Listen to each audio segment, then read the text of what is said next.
I saw your scores. The top few scores were around 90 plus, and good. Many of you have done well.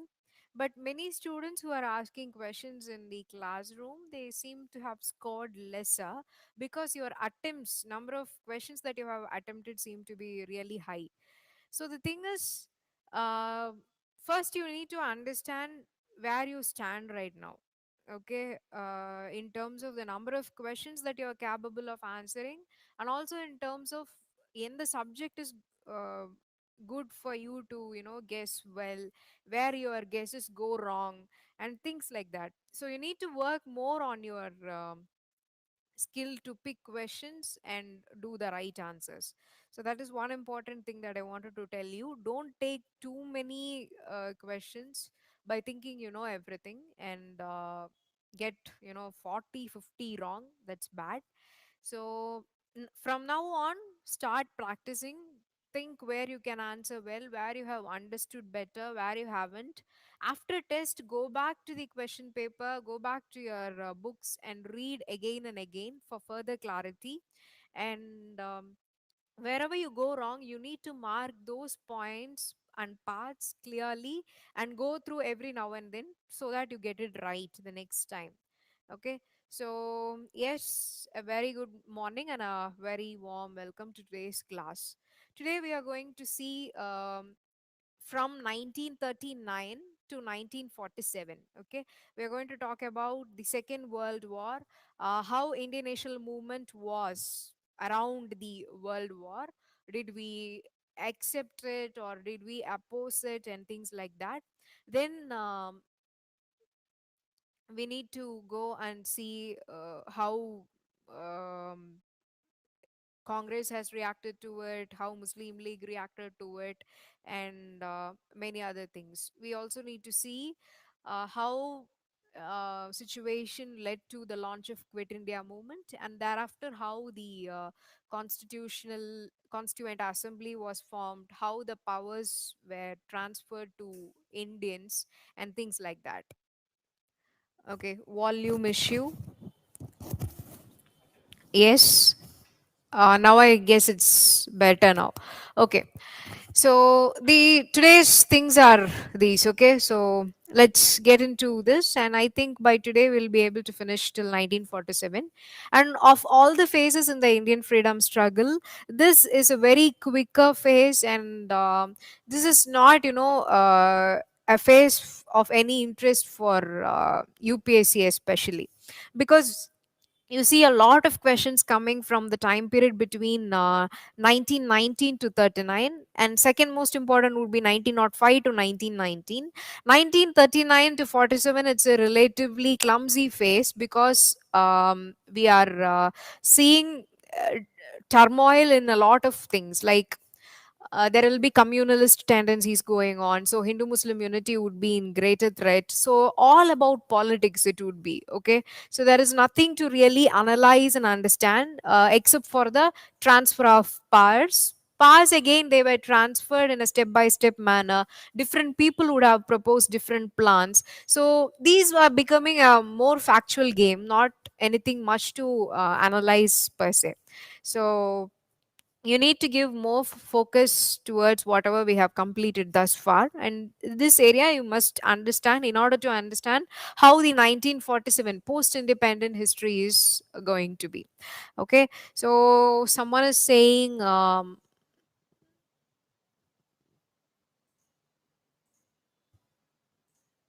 okay, regarding western northern hemisphere long day.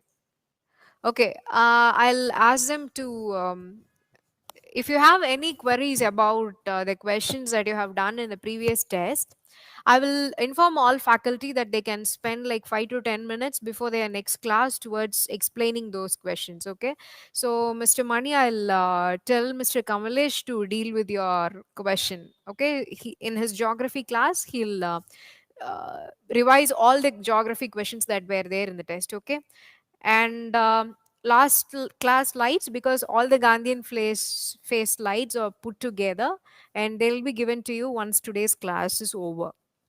Okay, that's the thing. Okay, guys. Yes, now let's do World War II. So நம்ம எதோட stop பண்ணோம் அப்படின்னா, பூனா fact, separate electorate தேவையா தேவையில்லையா, இந்த மாதிரி problem எல்லாம் பேசி முடிச்சுட்டு காந்தி அம்பேத்கர் டிபேட் பார்த்தோம். அந்த பாயிண்ட்ல தான் 1919 ஆக்டுக்கு அப்புறம் straight away we had 1935 act, but 1935 act was not implemented because there were a lot of challenges. Though it came up with the idea of all India federation, that federation never came into existence, as I mentioned in the last class. Okay, so இன்னைக்கு நம்ம பார்க்க போறது 1935க்கு அப்புறம் நடந்த important events. So இந்த பீரியட்ல world war two, okay, it broke out in 1939.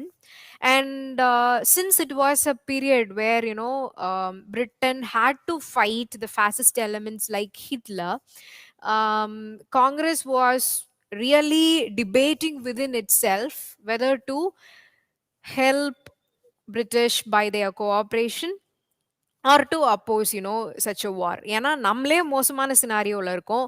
நம்மளோட ஆர்மியை வச்சு தான் அவங்க ஃபைட் பண்ணுவாங்க. நம்மளோட ப்ரொடியூஸ் எல்லாத்தையும் வந்து யூட்டிலைஸ் பண்ணிக்குவாங்க. ஏற்கனவே India is an economically impoverished state. Along with that, we have a political turbulence over here. So இந்த பாயிண்ட்ல பிரிட்டிஷை வந்து சப்போர்ட் பண்றதா வேணாமா அப்படிங்கிற பாயிண்ட்ல காங்கிரஸே it's too divided. Okay, that was the scenario then. But still, Congress, what it thought was, okay, let's support Britain on two conditions. First, Constituent Assembly after war is over. Okay, British have to promise that after the war is over, World War II முடியும் போது நாங்க என்ன பண்றோம், Indians வந்து அவங்களுக்கு தேவையான கான்ஸ்டியூஷனை frame பண்ணிக்கிறதுக்காக ஒரு constituent assembly உருவாக்கிக்கலாம் அப்படிங்கிற ப்ராமிஸை இப்பவே பிரிட்டிஷ் பண்ணணும் அப்படிங்கிறது was the first condition. And the second condition was immediate, genuinely responsible government at the center. So, நம்ம responsible governments அப்படிங்கறத உருவாக்கணும் அப்படிங்கிறது காங்கிரஸ் திரும்பவும் முன் வச்சிட்டு இருந்த பிரச்சனை, if you remember. So, first step towards a responsible government, what little they did also, it came through 1919 act. கரெக்ட்டுங்களா? அடுத்து எங்க நடந்தது? 1935 ஆக்ட்ல, right? But according to 1935 act படி ஒரு கவர்மெண்ட் உருவாகலைனாலும் கூட it was a step from the British side towards a responsible government.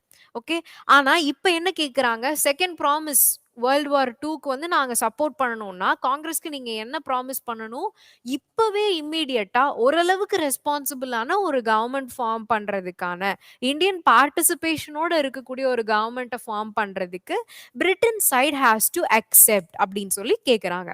Okay, but these two conditions were not denied by then Viceroy Mr. Linlithgow. Okay, so he denies the fact. Okay, he says no, these two promises cannot be given. Abdin solliட்டு, what again the mischief that he is doing is, he says India has already declared its support for war. Okay, so India is standing by Britain. India would support நமக்கு எப்பவுமே இருக்கு. We can utilize the Indian support for the war condition அப்படின்னு சொல்லிட்டு British declares on its own, which is condemned by every INC member. Okay, all the leaders are condemning this kind of a act. Okay, Britain, it does not come to negotiation with INC, and it is not accepting their promise. Okay, they are not accepting their condition, but on the other hand it goes and tells to the outside world that India declared its support. Okay, so these kind of things were going on then. அப்ப என்ன நடக்குது அப்படின்னா, Congress working committee meeting at Wardha, okay, in September month நடக்குது. அப்ப என்ன சொல்றாங்க, திரும்பவும் இந்த பாயிண்ட் வந்து டிபேட் பண்றாங்க. இது வந்து ஒரு மோசமான சினாரியோ, வேர்ல்டுக்கே மோசமான scenario, because we see the rise of Hitler, and இது மூலியமா இந்த ஃபாசிசம் வந்து ஸ்ப்ரெட் ஆகிறதுக்கான சான்சஸ் அதிகமா இருக்கு. ஏற்கனவே பாத்தீங்கன்னா இம்பீரியலிசமோட ஸ்ப்ரெட்டை தான் நம்ம வந்து பிரிட்டன் அண்ட் அதர் பாஸ் மூலியமா பாக்குறோம், ரைட்டா? அவங்க வந்து உலகம் முழுத காலனைஸ் பண்ணி அவங்கள மீட்டெடுக்கிறதுக்கு, அவங்க கிட்ட இருந்து இந்தியாவை மீட்டெடுக்கிறதுக்கு ஒரு பக்கம் INC is struggling. On the other hand they see the rise of another threatening ideology, which is fascism. Okay, which is even more serious. So Gandhi was saying that it's even more serious, the current scenario, and we need to stand by British and we need to give them unconditional support அப்படின்னு காந்தி இனிஷியலா பேசுறாரு. Okay, at CWC meeting at Wardha in the month of September. Okay, but Bose and his factions, the young blood inside INC, what they were talking was, see, we need to take advantage of this particular situation. ஒரு பக்கம் Britain வந்து fascist country இருக்கக்கூடிய German and it's அலைஸை வந்து fight பண்ணிட்டு இருக்கு. நம்ம இந்த வந்து கரெக்டான சுச்சுவேஷனா வச்சு when Britain is not able to consolidate power inside India, we need to attack them and get independence அப்படின்னு சொல்லி Bose and his factions are talking about. Okay, then Nehru says, oh, Nehru was again taking the stand of Gandhi only. Okay, he was saying India should not participate in the war. Okay, we should not render our support, our army should not be utilized and things like that. Indian members in the army should not be utilized by British for their own war purposes. இதெல்லாம் வந்து நேரு பேசுறாரு. So ஃபைனலா அவங்க என்ன பாயிண்ட்டுக்கு வந்தாங்க காங்கிரஸ் அப்படின்னா, no participation unless freedom granted to India. Okay, and no mass movement. So இது ரெண்டு பேருக்கும் நடுவில் முடிஞ்சிருது. ஓகே, காந்திக்கும் அந்த ஆப்போசிட் செட் ஆஃப் பீப்புளுக்கும் நடுவில் முடிஞ்சிருது. காந்தி என்ன சொல்றாரு, அன்கண்டிஷனல் சப்போர்ட் கொடுக்கணும்னு சொல்றாரு. நேரு அண்ட் போஸ் இவங்கெல்லாம் என்ன சொல்றாங்க, சுச்சுவேஷனை வந்து நம்ம யூட்டிலைஸ் பண்ணணும் சொல்றாங்க. But however the decision made at that juncture was like, ஒன்று அவங்க ஃப்ரீடம் கிராண்ட் பண்ணா அவங்கள சப்போர்ட் பண்ணலாம், இல்லை அவங்களுக்காக நம்ம வந்து பார்ட்டிசிபேட் பண்ணலாம். ஆனால் அவங்க அதையும் பண்ணல. So we are not going to support them. At the same time இவங்க வீக்கா இருக்கிறாங்க அப்படிங்கறக்காக பிரிட்டனை வந்து நம்ம இப்போ வந்து ஆன்டி பிரிட்டன் ஃபைட் பண்ணி நம்ம ஒரு மாஸ் மூவ்மெண்ட்டை கொண்டு வந்து அவங்களுக்கு ட்ரபுளும் கொடுக்க வேண்டாம். Let them fight their war kind of a scenario is what they are coming to. Okay, so இந்த பாயிண்ட் நடந்துருது. அப்போ வேர்ல்ட் வார் 2 ஸ்டார்ட் ஆகி when it's happening, Linlithgow, how is he responding to this? Okay, so when இவங்க வந்து ஓப்பனா வந்து அவங்களுடைய சப்போர்ட்டை வந்து காங்கிரஸ் டிக்ளேர் பண்ணாததுனால the British part, they are actually really troubled. They are trying to brand Congress as a Hindu party. Okay, then Linlithgow gave responses and statements like, he was kind of poking the Muslim people and the princely states against Congress. He was telling that Congress is not conceding because they do not really want peace over here. And இவ்வளோ முக்கியமான சினாரியோவில் வந்து Congress is trying to be pro other powers like pro Japan, pro Germany, இந்த மாதிரி ஒரு ஸ்டாண்டை தான் வந்து இப்போ காங்கிரஸ் எடுக்குது அப்படின்னு சொல்லி காங்கிரஸையே வந்து அவங்க என்ன பண்றாங்க, திருப்பி பிளேம் பண்றாங்க. It's again divide and rule மாதிரி தான். Okay, they for now they don't want any mass movement to happen here. So அப்போ என்ன பண்ணணும், திரும்பவும் இங்க இருக்கிற டிவிஷன்ஸ் எல்லாம் அப்படியே இருக்கணும். அப்போ என்ன நடக்கணும், காங்கிரஸை வந்து முஸ்லிம்ஸுக்கு எதிராகவும் பிரின்ஸ்லி ஸ்டேட்ஸுக்கு எதிராகவும் போர்ட்ரே பண்ணணும். அப்போ இவங்க என்ன சொல்றாங்க, ப்ரோ ஜப்பான், ப்ரோ ஜெர்மனியா வந்து காங்கிரஸ் இருக்கு. ஓகே, ஏன்னா எங்க கூட நின்னாங்க அப்படின்னா தானே நம்ம வந்து ஹிட்லரை ஃபைட் பண்ண முடியும். ஹிட்லர் மாதிரி ஒரு பவரை ஃபைட் பண்றதுக்கு இவங்க எங்க கூட நிக்க மாட்டேங்கிறாங்கன்னா என்ன அர்த்தம், they are more interested in their Hindu interest, they are more interested in supporting other countries like Japan and Germany, etc., etc. They are talking. Okay, this is what the statements from Linlithgow suggest. Okay, and Linlithgow also clearly said that they need to consider other factions, okay, about immediate government or modify 1935 Act. Okay, ஏன்னா காங்கிரஸோட டிமாண்டே அதுதானே, you need to create some form of immediately responsible government அப்படின்னு சொல்லிட்டு. அதை வந்து ஏன் நீங்க கிரியேட் பண்ணி தர மாட்டேங்கிறீங்க அப்படிங்கறதான அவங்களோட ப்ராப்ளம்.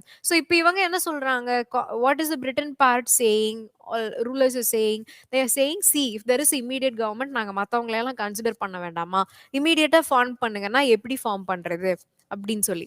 ஓகே, ஸோ இது வந்து எப்படின்னா கிட்டத்தட்ட சேயிங் தட் ஒரு சைடு வந்து முஸ்லீம் லீக்குக்கும் பிரின்ஸ்லி ஸ்டேட்ஸுக்கும் சப்போர்ட் பண்றாங்க. எப்படி, சி நாங்க எல்லாத்தையும் தானே கன்சிடர் பண்றோம் அப்படின்னு. So in their mind it will create a image that Congress is the one who is not inclusionary in nature. Okay, they are in a hurry to catch power, they are power hungry.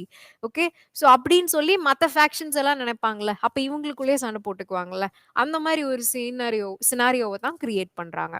மேலும் மேலும் என்ன பண்றாங்க அப்படின்னா, காங்கிரஸோ அல்லது மற்ற பவர்ஸோ, இங்க இருக்கிற national மூவ்மெண்ட்ஸை வந்து ட்ரிகர் பண்ணக்கூடிய பவர்ஸோ ஃப்ரீடமோட ஆப்ரேட் பண்ண முடியாத அளவுக்கு என்ன பண்றாங்க, defence of act India ordinance அப்படின்னு ஒன்று பாஸ் பண்றாங்க.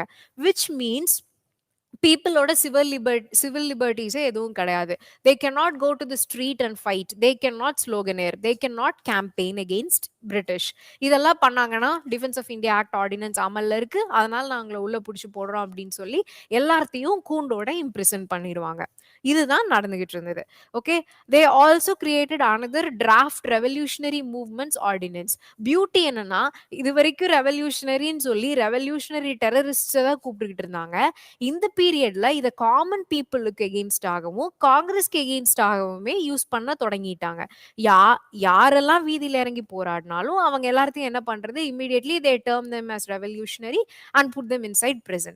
Okay, so this gave, unlimited authority for British to suppress any kind of movement or struggle that came from the Indian side. Okay, during the World War period. So yes, so இதை வந்து பார்க்கும்போது Congress working committee திரும்பவும் வந்து they are meeting in October. அப்போ என்ன நடக்குது அப்படின்னா, they realised that British would never loosen the hold or transfer powers. Okay, இதுக்கு மேல இவங்க நம்ம கையில வந்து பவரை கொடுக்க போறது கிடையாது. ஏன்னா அவங்க திரும்ப திரும்ப என்ன பண்றாங்க, புதுசா ஆர்டினன்ஸ் கொண்டு வந்து they are trying to refresh the struggle. They want to suppress any element which is voicing against the Britain and war. Correcta? So they realized, okay, now the British, they will never transfer powers in a peaceful way. They are only tightening the hold, they are clutching us even more stronger than before. And why are we still being calm அப்படிங்கிற question வருது. Okay, in the Congress session they decided not to support war. Okay, இதுக்கு மேலையும் நம்ம வாருக்கு support பண்ணக்கூடாது அப்படின்னு decide பண்றாங்க. They called upon the Congress ministers to resign in provinces. ஸோ நிறைய ப்ராவின்சஸ்ல எலெக்டட் காங்கிரஸ் கவர்மெண்ட்ஸ் அந்த பீரியட்ல இருந்தது, அவங்க எல்லாத்தையுமே ரிசைன் பண்ண சொல்லி சொல்றாங்க. Okay, as a symbol of opposition, okay, as a symbol of starting a new mass movement against British. Okay, that is why they are asking other congress ministries in different provinces to resign. Okay, the elected governments to resign. And Gandhi at this point again இதுலயும் நிறைய problem இருக்கு. Okay okay, support பண்ணக்கூடாது வாருக்குங்கிற பாயிண்ட்டுக்கு வந்துட்டாங்க, நம்ம resign பண்ணணும் as a symbolic இதா அப்படின்னு சொல்லி முடிவு பண்ணிட்டாங்க. ஆனா இப்பவும் காந்தி என்ன சொல்றாரு, no, let's not go for the mass struggle. Okay, இன்னும் மக்கள் ஆயுத்தமாக இல்லை, மக்கள் தயாராக இல்லை, அவங்கள விட்டுட்டு நம்ம போராட்டத்துக்கு போக முடியாது. அதை விட முக்கியமா ஏற்கனவே பார்ட்டிக்குள்ளேயே நிறைய ப்ராப்ளம்ஸ் இருக்கு, நம்ம வேற தனியா முஸ்லீம் லீக்ஸ் ஒரு பக்கம் டீல் பண்ணிக்கிட்டு இருக்கோம், நமக்குள்ளேயே நிறைய ஃபேக்ஷனலிசம் இருக்கு. ஓகே, ஸோ இந்த பாயிண்ட்ல, ஏன்னா இந்த பாயிண்ட், இந்த கம்யூனல் டெண்டன்சிஸ் அதிகமாக ஆக, ஓகே, இந்த ஹிந்து முஸ்லீம் டிவைடுங்கிறது அதிகமாக ஆக ஆக்சுவலா என்ன ஆயிருக்கும்னா, காங்கிரஸ்குள்ளேயே வந்து நிறைய ஃபேக்ஷன்ஸ் நம்ம ஹிந்து இன்ட்ரெஸ்ட் ப்ரொடெக்ட் பண்ணணுமா பண்ணக்கூடாதாங்கிறதுல ஸ்ட்ராங்கர் டிபேட்ஸ் ஏற்கனவே வர ஆரம்பிச்சிருக்கும். ஃபார் எக்ஸாம்பிள் நீங்க அதை வந்து எங்க ஸ்டார்டிங் பார்க்கலாம்னா, அந்த ரெஸ்பான்சிவிஸ்ட் நான் ரெஸ்பான்சிவிஸ்ட்ஸுங்களை அப்படிங்கிற கிளாசிஃபிகேஷன் பார்த்தோம்ல, கிட்டத்தட்ட அந்த பாயிண்ட்லயே அது வந்து ஸ்ட்ராங்கரா வந்து பீப்புள் வாய்ஸ் பண்ண ஆரம்பிச்சிட்டாங்க.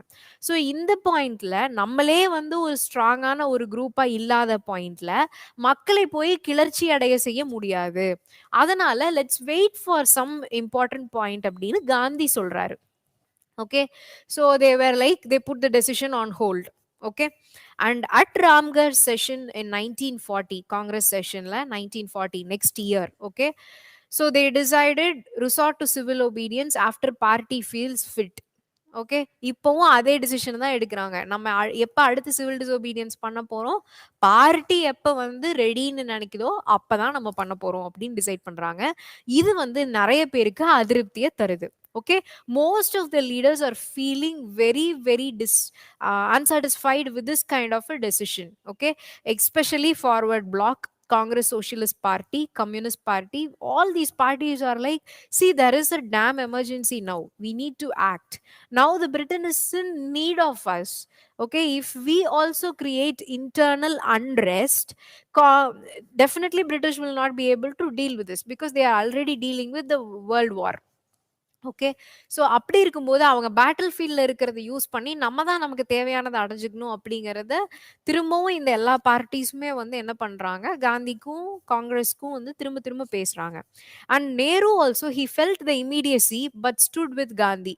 Okay, Nehru was here taking didn't know where to stand. Okay, he was with Gandhi, but however he also acknowledged that there is a necessity to actually work or do something towards freedom now.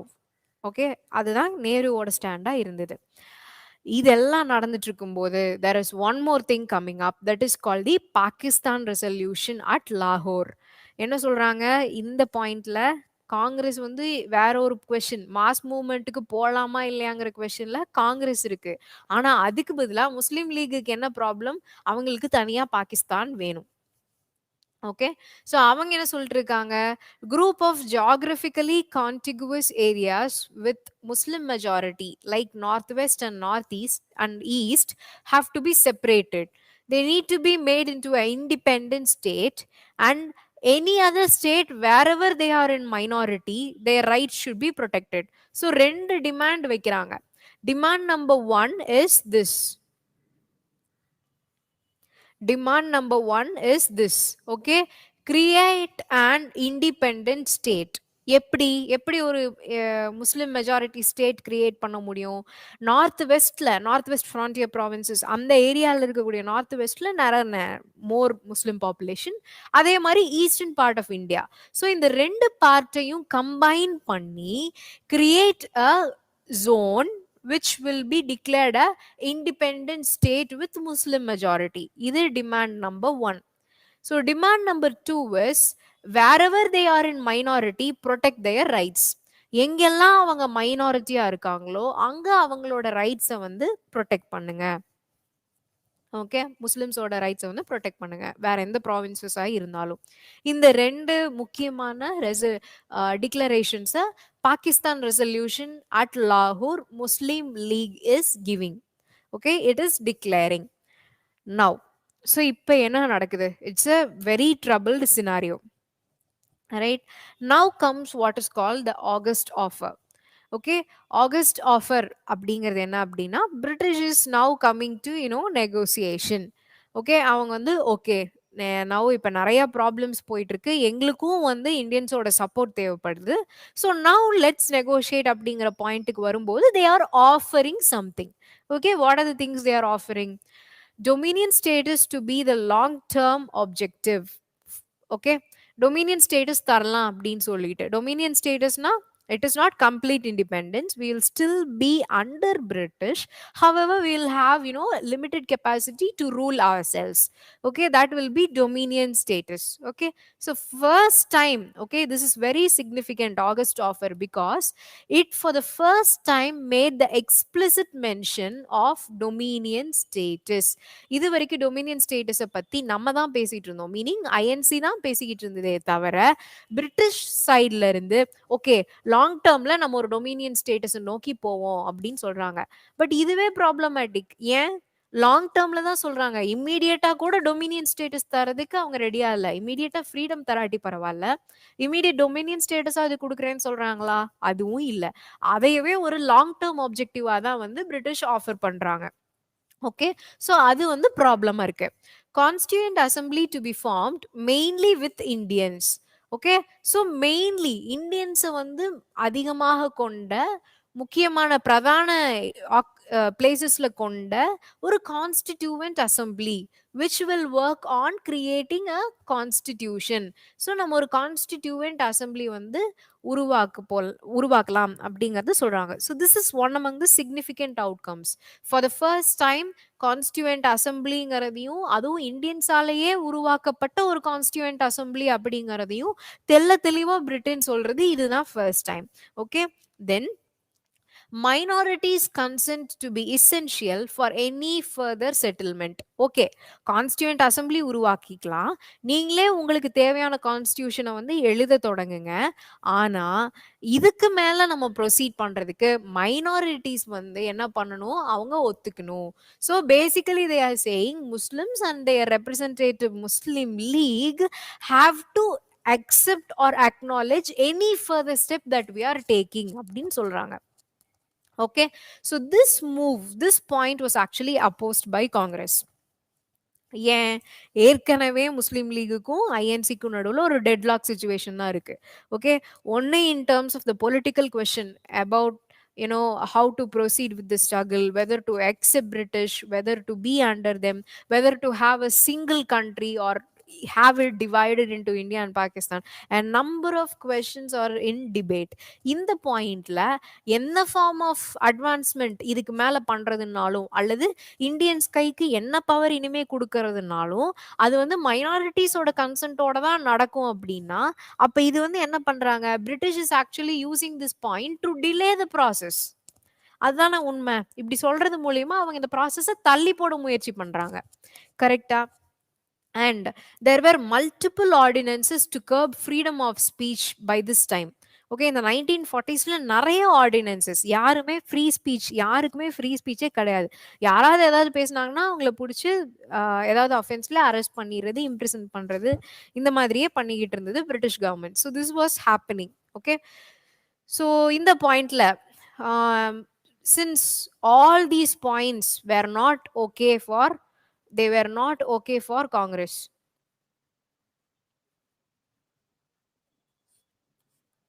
They were not okay for Congress. அதனால என்ன பண்ணாங்க, they created, they thought they should be starting a mass movement. However, mass movement அளவுக்கு ready ஆகலைனாலும் they immediately started something called individual satyagraha. Okay, individual satyagraha, the name itself says what it could have been, right? So individuals volunteered and uh, they marched towards different villages and gathered people from there, and they moved towards Delhi. So that's why this movement called Delhi Chalo movement. Okay, so this was a start, this was a march started towards Delhi. Okay, that is why it is called Delhi Chalo movement. First person to do individual satyagraha was Acharya Vinoba Bhave.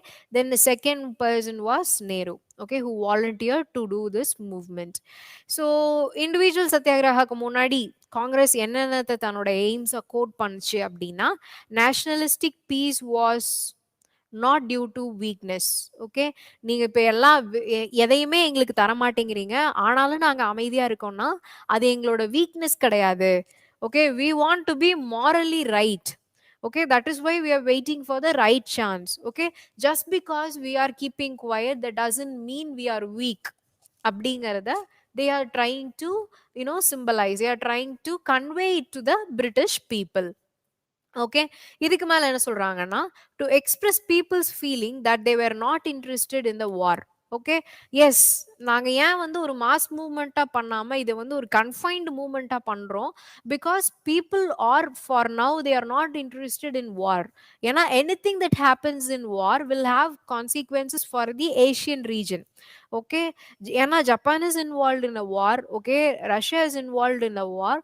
So anyway there can be any foreign power that could invade India, or we could be utilized by Britain to tackle other powers. So எங்களுக்கு வந்து வார் மேல பெரிய interest இல்ல. So we really don't want to get into this mess, and that's why we are keeping peace, not because we are okay with whatever you people are doing அப்படிங்கறத வந்து convey பண்றாங்க. Okay, so இதெல்லாம் சொல்றது மூலியமா they are again asking government, please try to be fair, try to create some immediately responsible government that can kind of help people understand that we are progressing towards complete Swaraj, right? So yes, this was happening.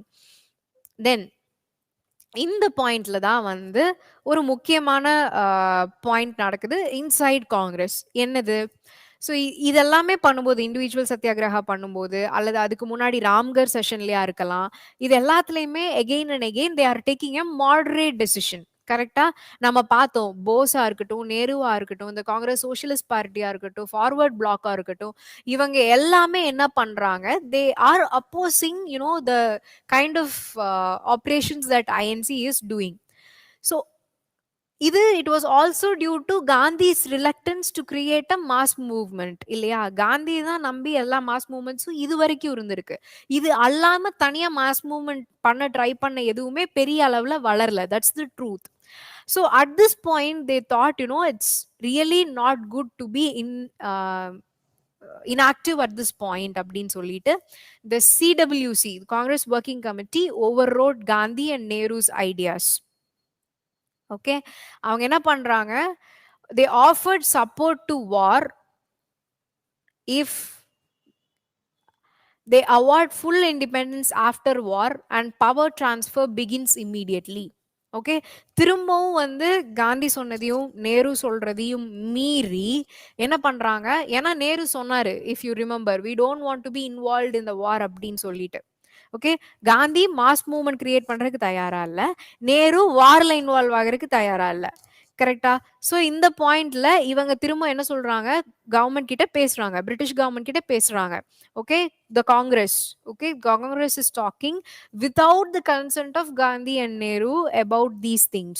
Okay, you give full independence after war and you start transferring powers now itself, and now we will participate in war with you அப்படின்னு சொல்லி சொல்றாங்க. Okay, so this made Gandhi really really unhappy. Okay, because the Congress overrode whatever Gandhi said and they decided something against him. Gandhi was highly unhappy about this move of INC. At this point Gandhi thinks, okay, now for now I'm going to name my successor. Okay, and at this point he designated Nehru as his successor. Okay, இனிமேல் வரக்கூடிய விஷயங்கள் எல்லாத்துலயும் முன்னாடி நின்று நடத்துறது நேருவாக இருப்பார் அப்படின்னு சொல்லி is naming Gandhi, sorry, his naming Nehru as his successor. Okay, to take care of these INC affairs and the struggle etc. So at this point என்ன நடக்குது? ஒரு டெசிஷன் மேக் பண்ண முடியாத பாயிண்ட்ல there is something called Cripps mission, okay, under the leadership of Stafford Cripps, that is coming to India to decide on the constitutional position. Okay, so India would support a seek பண்றதுக்காக in war. Okay, again அவங்க negotiate பண்ற வர்றாங்க. Okay, to say that you can have a constituent assembly depending on what could be the conditions அப்படிங்கறத negotiate பண்றதுக்காக let's try and get their support அப்படின்னு சொல்லிட்டு Britain கிட்ட இருந்து ஒரு குரூப் இங்க வர்றாங்க. Okay, under the leadership of Cripps. So why they are coming அப்படின்னு பார்த்தோம்னா, ஒரு பக்கம் ஜாப்பனீஸோட த்ரெட் இருக்கு, இன்னொரு பக்கம் பிரிட்டன் சவுத் ஈஸ்ட் ஏஷியால it would have faced a miserable failure in the battle ground. And most of the allies of Britain in World War II would have asked Britain to get or fetch the support of Indian army, okay, Indians towards the World War. Okay, so அவங்கள சைடில் India நிற்கணும் அப்படிங்கிறத கேட்கறதுக்காக தான் இந்த மிஷனே இங்கே வந்திருப்பாங்க. Okay, and propose again Congress இப்போ ரீசெண்டாக தானே ப்ரொப்போஸ் பண்ணாங்க, நம்ம பார்த்தோம் இல்லையா? Okay, transfer some amount of power அப்படின்னு சொல்லிட்டு. ஸோ இப்போ ஏதாவது ஈக்குவேஷன் பண்ண முடியுமா அப்படிங்கிறத வெரிஃபை பண்ணுறதுக்காக they would have come. So what happened abdina? Cripps mission 1942 exactly. So what it said, Indian Union with dominion status, okay, with right to withdraw from Commonwealth. Okay, இப்போ immediate dominion status தந்தறோம் அப்படின்னு சொல்றாங்க. Okay, that is point number 1. After war, a constituent assembly elected by provincial assembly, it's there twice. Okay, elected by provincial assembly only once. Okay, to frame the constitution. Okay, so elected provincial assembly la irundhu members eduthu constituent அசம்பிளின்னு ஒன்று form பண்ணி கான்ஸ்டியூஷனை frame பண்ணலாம் அப்படிங்கிற ப்ரொபோசலை வைக்கிறாங்க. Okay, for the first time முதல்ல நம்ம பார்த்தோம் ஆகஸ்ட் ஆஃபர்ல என்ன சொன்னாங்க, மெயின்லி இந்தியன்ஸை வச்சு ஒரு கான்ஸ்டியூவன்ட் அசம்பிளி கிரியேட் பண்ணலாம்னு சொல்றாங்க. பட் இங்கே அந்த மெயின்லிங்கிற வார்த்தையெல்லாம் விட்டுட்டாங்க. Not just mainly Indians they said, but completely by Indians. Okay, நீங்களே முழுசா ஒரு கான்ஸ்டியூவன்ட் அசம்பிளி ஃபார்ம் பண்ணி கான்ஸ்டியூஷனை கிரியேட் பண்ணிக்கலாம் வார் முடிஞ்சதுக்கு அப்புறம் அப்படின்னு சொல்றாங்க. Okay, and freedom to any province unwilling to join the union to have a separate agreement with Britain. Okay, so இவங்க என்ன பண்றாங்க அப்படின்னா, இங்க சொல்லியிருந்தாங்கல்ல இந்தியன் யூனியன், ஒரு ஒருங்கிணைந்த இந்திய அரசாங்கம். Okay, Indian union at the centre அதை வந்து கிரியேட் பண்ண போறாங்க. But whichever province for now is not ready or not willing, any part of India for now doesn't want to join the union, can have a separate agreement with Britain அப்படின்னு சொல்லிட்டாங்க. So this was seen by Congress as a troublesome point. Why? This is actually used as a blueprint for partition indirectly. Okay, இது மூலியமாவே என்ன சொல்றாங்க, தனித்தனியா இந்தியாவில் இருக்கக்கூடிய பல பகுதிகள் வந்து தனித்தனியா இருக்கணும்னு விருப்பப்படுதுன்னு வைங்களேன். அவங்க அவங்களுடைய சாவரனிட்டியை வந்து அனௌன்ஸ் பண்ணிக்கிறாங்க, அசர்ட் பண்ணிக்கிறாங்கன்னு வைங்களேன். அப்ப என்ன ஆகும், இந்தியா வந்து துண்டு துண்டா போயிடும். கரெக்டா? ஸோ அதை வந்து ஐஎன்சி விரும்பல. Okay, our leaders did not like that kind of a proposal. Okay, they wanted a complete Indian union. They didn't want, the parts in to be cut into pieces. Then defense of India to remain in British hands. என்ன சொல்றாங்க, defense of India will still remain with us. We will only make any decision related to defense of India. Okay, dominion status வழங்கப்பட்டாலும் இந்தியாவோட டிஃபென்ஸை நாங்க தான் பார்த்துக்குவோம் அப்படின்னு சொல்றாங்க. Okay, so how was our reaction? Did this mission, did this negotiation pass or fail அப்படின்னு கேட்டா it failed. Okay, why? There was opposition by Congress to certain classes. Dominion வந்து Gandhi called it a post dated check. Okay, நம்ம Dominion status வேணும்னு கிட்டத்தட்ட 10 இயர்ஸா கேட்டுட்டு இருக்கோம். அப்பெல்லாம் டொமினியன் தராதவங்க கிட்டத்தட்ட ஃப்ரீ இண்டிபெண்டன்ஸே ஸ்வராஜே பெஸ்டோ பண்ண வேண்டிய பாயிண்ட்ல வந்து now they are saying will give Dominion status. That is like a post dated check, meaning it's nothing. Okay, now the situation has come where India has to be given freedom. இந்த பாயிண்ட்ல நீங்க எப்போ கொடுக்க வேண்டியது இப்போ கொடுத்தீங்கன்னா அதுக்கு எந்த அர்த்தமே இல்லை, எந்த வேல்யூவும் இல்லை. கரெக்டா? So Gandhi calls it a post dated check and rejects this dominion status promised by the British. Okay, then comes, so INC also saw the right of provinces to divide from the Indian Union and have an agreement with Britain as a process of balkanization. What does balkanization mean? Meaning,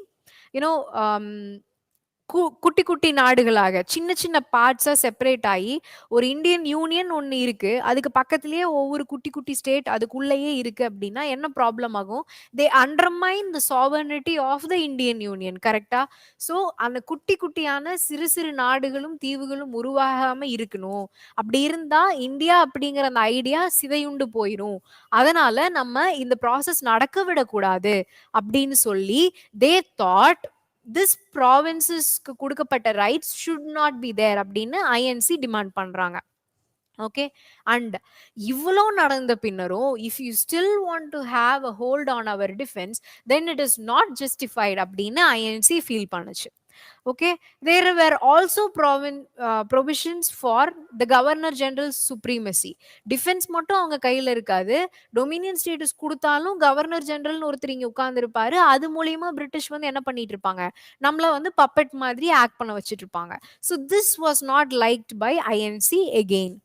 Okay, then representation of state by nominees. Okay, no elected representation. Okay, so constituent அசம்பிளின்னு ஒன்று உருவாக்கிக்கலாம்னு சொல்லிட்டாங்க.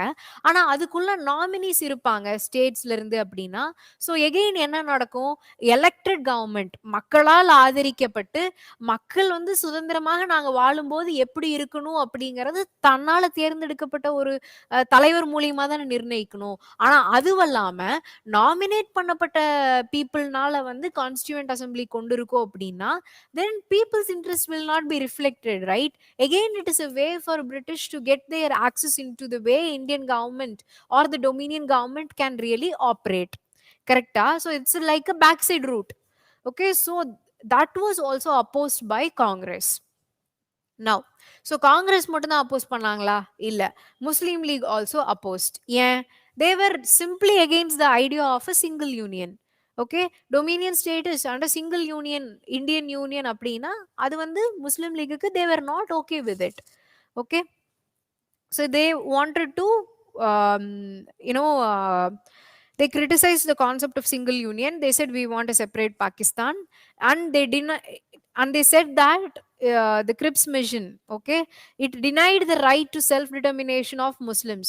Muslims வந்து தானாவே தனக்கு என்ன வேணும், தங்களுக்கு என்ன வேணும் அப்படிங்கறத டிசைட் பண்ண விடாம நீங்க இந்தியன் யூனியனுக்கு கீழே தான் இருக்கணும் அப்படிங்கிற ஒரு பாயிண்ட வந்து பிரிட்டிஷ் திணிக்கிறாங்க அப்படின்னு சொல்லி முஸ்லீம் லீக் ஃபீல் பண்றாங்க. ஓகே, ஸோ ஓவர் ரோட்னா ஓவர் ரைடுக்கு பாஸ்ட் டென்ஸ் ஓவர் ரோடு. ஒருத்தங்களை ஒரு பவரை வந்து ஓவர் ரைட் பண்றதுனா என்ன? ஒருத்தங்களை பைபாஸ் பண்ணி அவங்களுடைய அத்தாரிட்டியை மீறி ஒன்று செய்யறது. ஒரு முக்கியமான பொசிஷன்ல இருக்கிறவங்கள விலக்கி வச்சுட்டு அவங்களுக்கு தெரியாம அல்லது அவங்களுடைய கெப்பாசிட்டிக்கு தெரியாம அவங்கள தாண்டி செயல்படுறதுக்கு பேர் தான் overriding. Okay, yeah.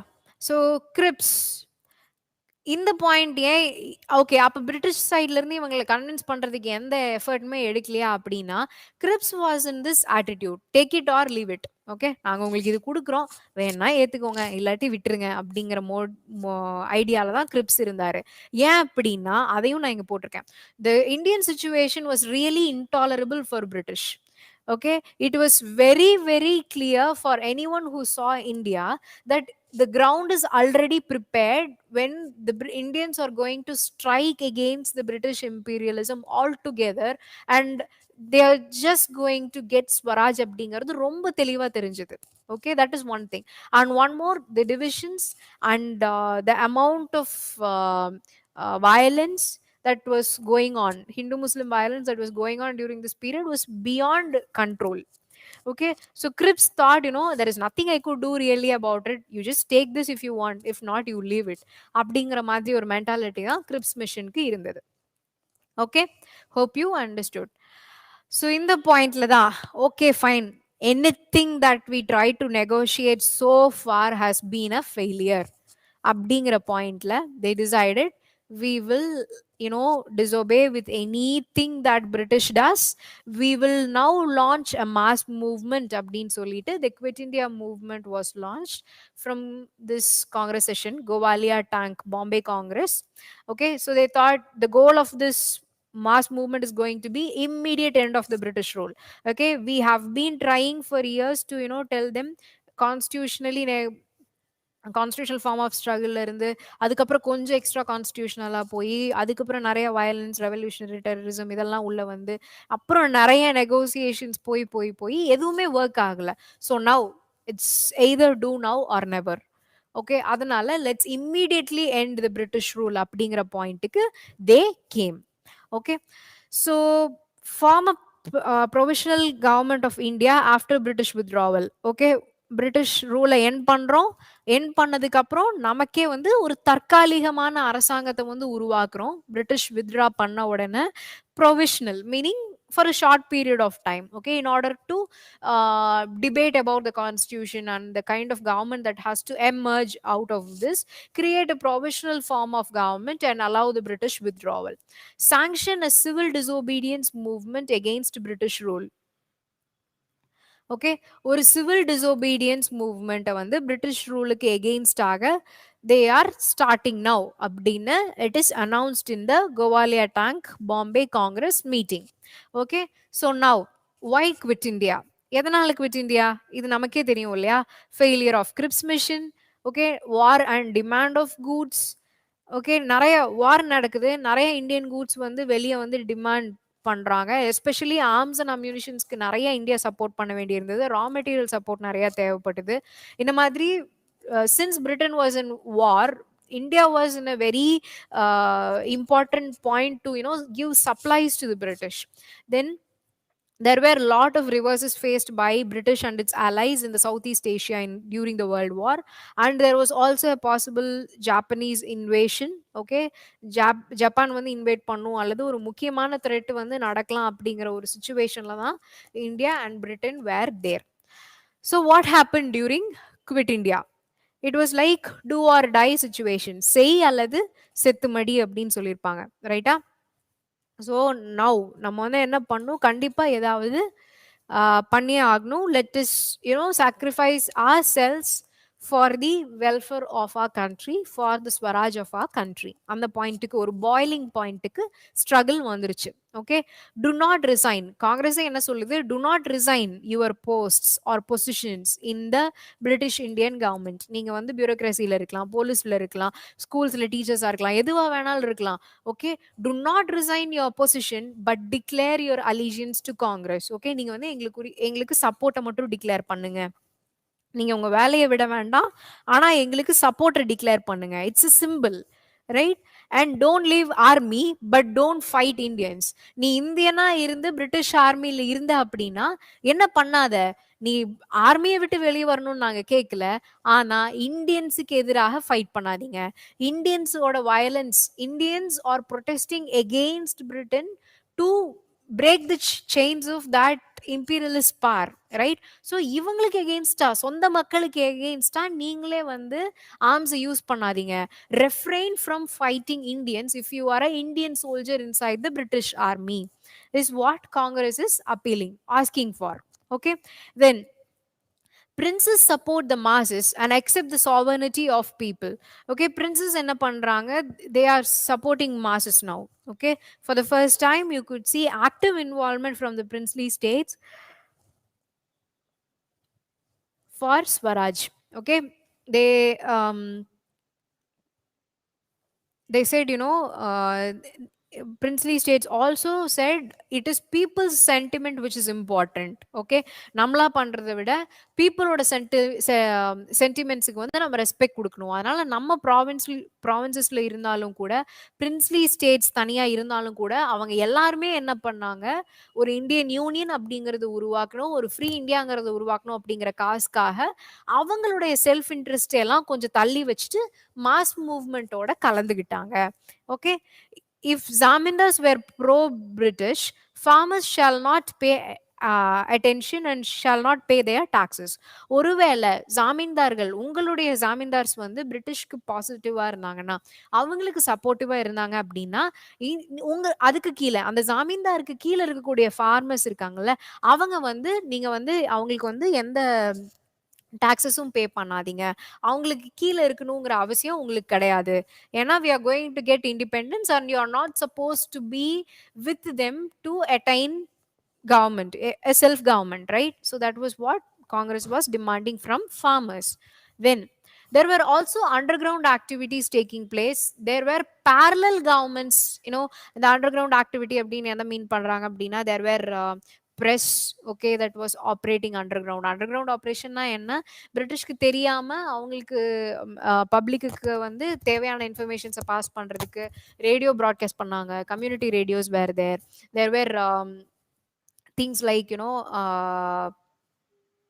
press, magazines, pamphlets distribution and things like that. So எதெல்லாம் பிரிட்டிஷ் பண்ணக்கூடாது அப்படின்னு அவங்க சப்ரஸ் பண்ணாங்களோ அது எல்லாத்தையும் அவங்களுக்கு தெரியாம பண்றது. This was going on. There were also parallel governments set up in 3 places. Okay, just read those 3 names. Okay, go through spectrum, you'll just find those names. Okay, parallel governmentsனா என்ன, நாங்களே வந்து ஒரு தனி ராஜ்யத்தை நடத்தி காட்டுறது. ஓகே, உருவாக போற ஒரு புது அரசாங்கம் மாதிரி நாங்களே உள்ளுக்குள்ள ஒரு குட்டி குட்டி அரசாங்கத்தை நடத்தி காட்டுறோம் அப்படின்னு சொல்லி there were parallel governments happening in different parts. Okay, then happened what is called the mass participation. Communist வந்து இந்த மூவ்மெண்ட்டோட ஜாயின் பண்ணல. ஓகே, லீக் வந்து அப்போஸ் பண்ணாங்க, ஏன்னா தே வாண்டட் பாகிஸ்தான், அதுதான் அவங்களோட ஒரே motive. Okay, and Hindu Mahasabha they also பாய்காட்டட் because the Hindu dharma is not taken care of. They are not worried about the Hindu national interest, etc. Congress. So they also boycotted this mass movement. Okay, the princely states, though they tried to support people, they still tried to keep their responses very low. Okay, அவங்களோட எனர்ஜியை வந்து இன்னும் கம்மியாக தான் வச்சிருந்தாங்க. They were not really active participants per se. Now, so இந்த movement இப்போ என்ன ஆச்சு அப்படின்னா, it was left without leaders. Meaning எல்லா பக்கத்துலயும் மக்கள் தனித்தனியா போராட்டம் நடத்திட்டு இருக்காங்க. தலைவன் எவனுமே கண்ணுக்கு தென்பட்ட வரைக்கும் தெரியல. அவங்கவங்களாவே தன்னிச்சையாவே செயல்படுறதும் போராடுறதும் அதிகமாயிட்டே வருது. அப்ப என்ன ஆகும்? தனித்தனியா மாசஸ் போராடும் போது என்ன ஆகுது? There was violence. Okay, violence became very very common. Okay, and people, they showed unparalleled heroism and militancy. Okay, மக்கள் வந்து ரொம்ப அவங்க லைஃபையே வந்து சாக்ரிஃபைஸ் பண்ணி நிறைய இடங்கள்ல they wanted, they protested against the British. Okay, they stood bravely against the arms of the British. They gave their lives and things like that. Okay, and Gandhi was fasting because there were also communal violences happening here and there. So that was what was happening then. So in the point la, it became inevitable that British has to transfer power அப்படிங்கிற பாயிண்ட்டுக்கு வந்தாச்சு. Okay, இந்த mass மூவ்மெண்ட்ல again வந்து முஸ்லீம் league சப்போர்ட்டும் பண்ணவே மாட்டேங்கிறாங்க. அப்ப என்ன பண்றாரு அப்படின்னா, Rajagopalachari is coming for a kind of negotiation. Okay, this man is again an interesting person about whom I have another next slide coming up. But what Rajagopalacharya generally did was, so he negotiated with the Muslim League to support the demand of independence by Congress. Okay, Congress வந்து independence வாங்குறதுக்காக இவ்வளோ போராடுறாங்க, நீங்க எங்களுக்கு support பண்ணுங்க. Okay, so நாங்கள் வந்து என்ன உங்களுக்கு இன்டர்ன் கொடுப்போம் அப்படின்னா, at the end of the war, a commission would be appointed to demarcate the districts having a Muslim population in absolute majority, and in elections to be conducted in those areas on the basis of adult suffrage, whether or not to form a separate sovereign state. So பேசிக்காக இவர் என்ன சொல்றாரு அப்படின்னா, நீங்க வந்து எங்களுக்கு support பண்ணுங்க, முஸ்லீம் league வந்து ஐஎன்சிக்கு சப்போர்ட் பண்ணுங்க, கடைசியில வார் முடிஞ்சோடனே என்ன பண்ணலாம், நீங்க எதையெல்லாம் முஸ்லிம் மெஜாரிட்டி ப்ராவின்சஸ்னு சொல்றீங்களோ அங்க எல்லாமே ஒரு எலெக்ஷன் கண்டக்ட் பண்ணலாம் பேஸ்ட் ஆன் அடல்ட் சஃப்ராஜ். ஓகே, நான் முஸ்லிம்ஸையும் இன்க்ளூட் பண்ணி. ஓகே, முஸ்லிம்ஸுக்குரிய செப்பரேட் எலக்ட்ரேட் மாதிரி கிடையாது. ஓகே, நம்ம இது வரைக்கும் செப்பரேட் எலக்ட்ரேட் மாதிரி தான் பார்த்துட்டு இருந்தோம். இப்போ என்ன பண்றாங்க, நான் முஸ்லிம்ஸும் ஓட் பண்ணுவாங்க. So it's a general electorate. Okay, எதையெல்லாம் நீங்க முஸ்லிம் மெஜாரிட்டி ப்ராவின்ஸ்னு சொல்றீங்களோ அங்கெல்லாம் ஒரு ஜென்ரல் எலக்ட்ரேட் கிட்ட ஒரு எலெக்ஷன் வைப்போம். அப்ப அவங்க வந்து ஒரு தனி நாடு தேவை அப்படின்னு சொன்னாங்கன்னா அதன் மீது ஒரு முடிவெடுக்கப்படும் அப்படிங்கிறது தான் ராஜகோபாலாச்சாரியா முஸ்லீம் லீகோட நெகோஷியேட் பண்ணி பண்ணக்கூடிய வைக்கக்கூடிய proposal. Okay, all parties would be allowed to express their stand on the partition and their views before the voting or election. எலெக்ஷனுக்கு முன்னாடி, voting நடக்கிறதுக்கு முன்னாடி எல்லா பார்ட்டிஸுமே let them, whoever is contesting in election in those Muslim majority provinces, let them go and tell to people what their stand about partition is, whether or not they want a separate Pakistan அப்படிங்கிறத let them talk. Okay, then let people vote and let them decide on their own whether they want a sovereign state. Okay, we will go according to the people's decision அப்படிங்கிற ஒரு negotiating formula Rajagopalacharya is bringing up. Okay, yes. So now this is one slide about Mr. Rajagopalacharya. You can Google and find a lot of articles about the Swarajya party that he formed, and how impressive Rajagopalacharya was. And we get to read some interesting facts like um, Ivera or Periyar was, Periyar and Rajagopalacharya, they were really opposite to each other in terms of their ideology. I'll explain how they are different now in this slide, but however, they were entirely different, but they were really good friends. So, இந்த மாதிரி இன்ட்ரெஸ்டிங்கான விஷயமும் நம்ம கேள்விப்படுறோம். So, now let's see about Rajagopalachari. So he is a Gandhian liberal. It's an interesting combination, Gandhiism and liberalism. So liberalism அப்படின்னா உங்களுக்கு தெரியும். I think you'd have read by now somewhere, but it's not the economical liberalization that you generally see in economy. Liberalism refers to more emphasis on individuals rights and liberties. Okay, தனி மனிதனுடைய இண்டிவிஜுவல்ஸோட rights and லிபர்ட்டிஸுக்கு அதிகமான emphasis கொடுக்கிற அந்த ideology, that is what is called liberalism. Okay, so இவர் வந்து ஒரு Gandhian but a liberal. ஏன் இது கான்ட்ராஸ்ட் அப்படின்னு பார்த்தோம் அப்படின்னா, Gandhi does not talk about individuals per se, okay, except in their own spheres, their own personal pursuits or spiritual pursuits, etc. அதெல்லாம் தனி. அது அல்லாம சோஷியல் லைஃப்னு வரும்போது காந்தி வாஸ் ஃபார் கொஹெஷன். ஓகே, மக்களுக்கு நடுவுல ஒற்றுமையை ஏற்படுத்துவது. ஃபார் இன்ஸ்டன்ஸ், இந்து முஸ்லிம்ஸ் தனியா பிரிஞ்சிடக்கூடாது, தலித்ஸும் அதர் ஹிந்துஸும் தனியா பிரிஞ்சிடக்கூடாது, எந்த பிளவுகளுமே சமூகத்தில் இருக்கக்கூடாது, எல்லாரும் ஒன்னா ஆக்ட் பண்ணணும். Okay, everyone should be together, there should be some cohesive tendencies amongst people. அப்படிங்கிறது தான் வந்து Gandhi's idea.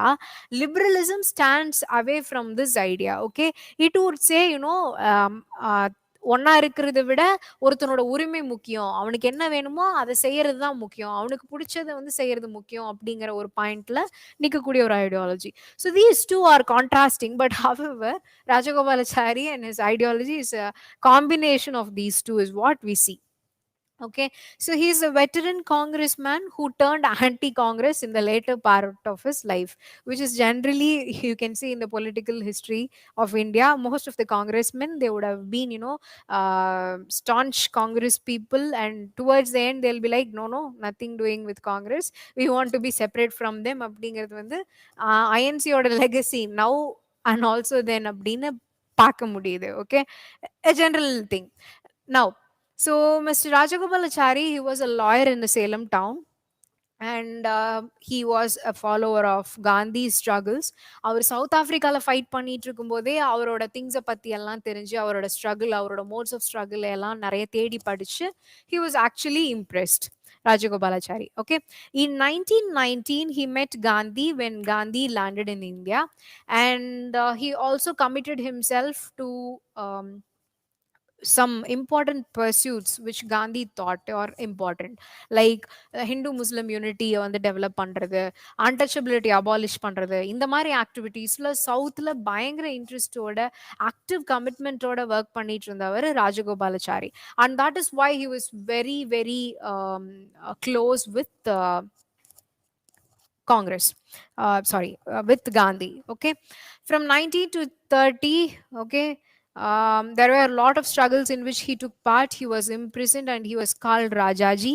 Okay, and in 1937, Congress was in power in Madras. Okay, they were the elected government in Madras province, and Mr. Rajagopalachari was unanimously elected the head of the government.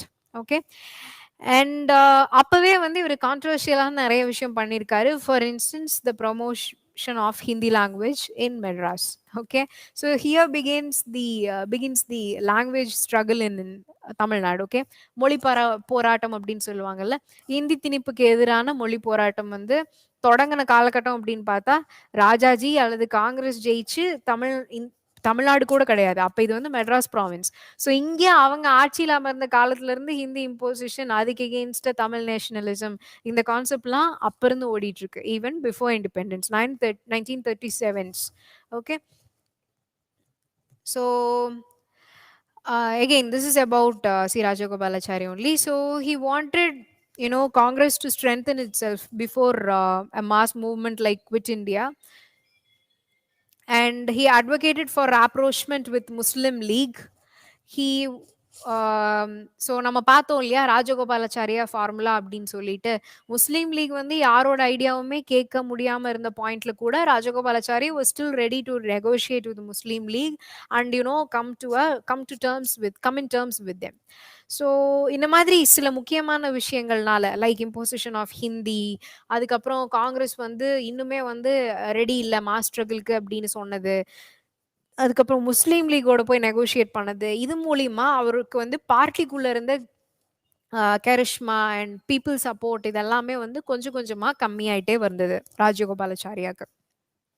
So he thus became a little weaker, and as a result of all these things that were happening, what happened was he resigned from Congress in 1942. 1942 la he thought, okay, it's not right anymore to be inside Congress அப்படின்னு சொல்லிட்டு resign பண்ணிடுறாரு. But however, he was readmitted in 1945. Okay, towards the end of struggle, he was again readmitted into Congress. He has occupied some very important positions which you need to remember. First is he was a Indian governor, first Indian governor of West Bengal. West Bengal நிறைய governors இருந்திருக்காங்க, but first Indian governor of West Bengal was Mr. Rajaji. Then he was the first Indian governor general also. Okay, so இதெல்லாமே அவர் 1945ல காங்கிரஸ்குள்ள ரீஅட்மிட் பண்ணப்பட்டதுக்கு அப்புறம் அவருக்கு முக்கியமான நிறைய positions இந்த மாதிரி கிடைச்சது. He was also the Madras CM. Okay, in 1945s he was also the Madras CM. Then in 1959 he formed what was called, adukaprom he loses an election and he formed what was called the Swatantra Party. Okay, so 1959ல இது வந்து form பண்றாரு. இந்த party form பண்ணும்போதே அவருக்கு 80 years of old age. Okay, and Gandhiji called him famously that he is the keeper of my conscience அப்படின்னு சொல்லிட்டு. So he was entirely a unique man to say, because அது வரைக்கும் வந்து ஏன் அவர் வந்து ஆன்டி காங்கிரஸ் ஆனாருங்கிறதுக்கு ஸ்ட்ரக்சரலா சில பிரச்சனைகள் எல்லாம் பார்த்தோம். காங்கிரஸ்குள்ள அவருடைய பொசிஷன் வீக் ஆச்சு அந்த மாதிரி எல்லாம். பட் ஈவன் ஆஃப்டர் இண்டிபெண்டன்ஸ் ஏன் வந்து despite of occupying high positions like being the first governor, Indian governor of West Bengal, first Indian governor general, அந்த மாதிரி எல்லாம் இருந்தும் கூட why he still was not happy with the Congress, why he wanted to start a party like Swatantra Party அப்படின்னா, it was because social justice and welfare can be attained by fostering individual interest and enterprise rather than through governmental control. So he was basically anti-Nehru. Okay, so Nehru and his fascination for socialism or communism,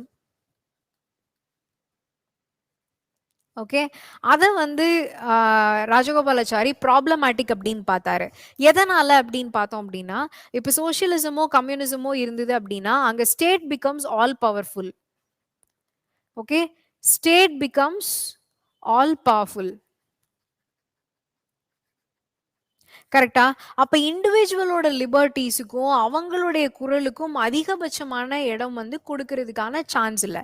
okay, இப்ப மக்களுடைய welfare அப்படின்னா கூட என்ன நடக்குது, உடனே state வந்து நிறைய schemes கொடுக்கணும், ஸ்டேட் வந்து ரிசர்வேஷன்ஸை கொடுக்கணும், ஸ்டேட் வந்து இதை பண்ணும் அதை பண்ணும் அப்படின்னு சொல்லி ஸ்டேட்டோட இதை தான் வந்து ஸ்கோப்பை தான் வந்து இன்க்ரீஸ் பண்ணிட்டே போறாங்களே தவிர இண்டிவிஜுவல்ஸோட கெப்பாசிட்டியை வந்து என்ஹான்ஸ் பண்ணுதா இது இல்லை பண்ண மாட்டேங்குதா, அதை பத்தின enough of debate and discussion இல்ல. Nehru is going the wrong way அப்படின்னு சொல்லிட்டு C. Rajagopalachari felt. Okay, so he said, he should protect individual, we should protect individual citizens against trespass of state.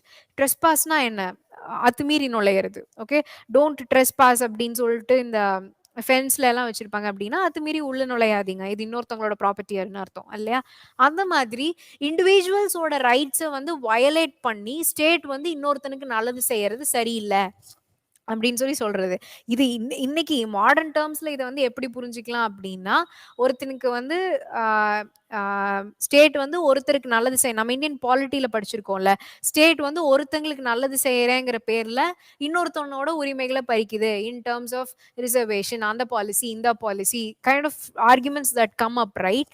So அந்த மாதிரியான ஒரு argument தான் இதுவும். அவர் என்ன சொல்றாரு, ஸ்டேட் வந்து எல்லா ஸ்பியர்லயும் வந்து உட்கார்ந்துட்டு இருந்தது அப்படின்னா, கவர்மெண்ட் வந்து எல்லா ஸ்பியர்லயும் உட்கார்ந்துட்டு இருந்தது அப்படின்னா இண்டிவிஜுவல் சிட்டிசன்ஸுக்கு அப்படிங்கிற ப்ரொடெக்ஷன் வந்து அவங்களோட ரைட்ஸுக்கு வந்து ப்ரொடெக்ஷன் இல்லாம போயிடும். அதனால அது இருக்கக்கூடாது, அவங்களுக்கு என்ன வேணும்னு யோசிக்கிறாங்களோ அவங்க அதை பர்சியூ பண்ணணும். Okay, state should not intervene in these kind of social justice related stuff அப்படிங்கிறது தான் Swatantra party. Okay, then he also felt that Bureaucratic management leads to loss of incentive and wasting of resources.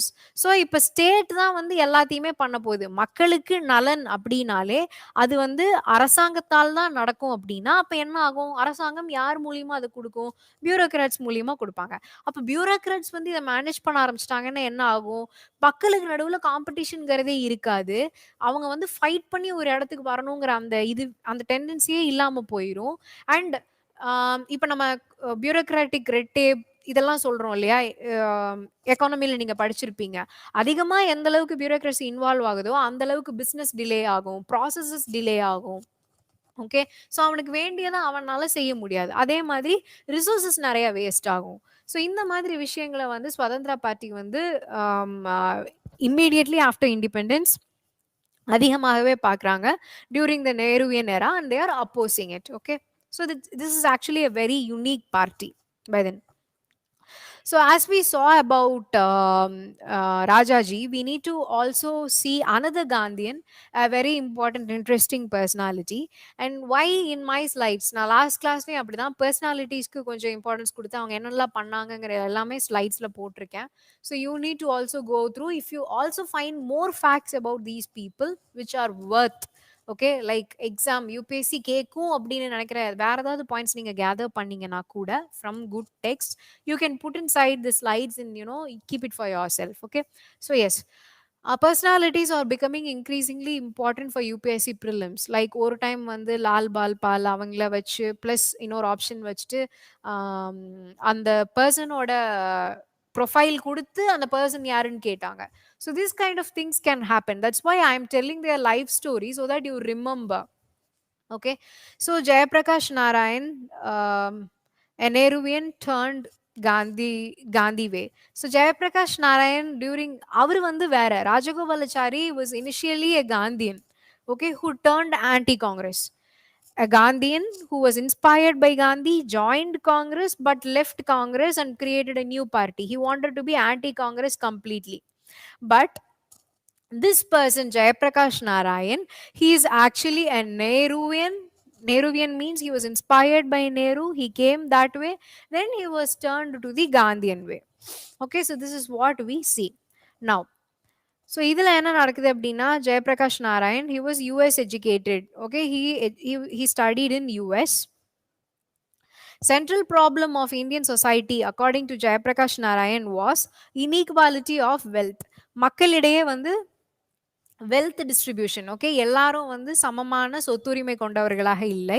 அவங்களுக்கு எல்லாருக்கும் property வந்து ஈக்குவலாக இல்லை. அவங்களுடைய rank சொசைட்டியில் டிஃப்ரெண்ட்டாக இருக்குது, சோஷியலாகவும் கல்ச்சுரலாகவும்.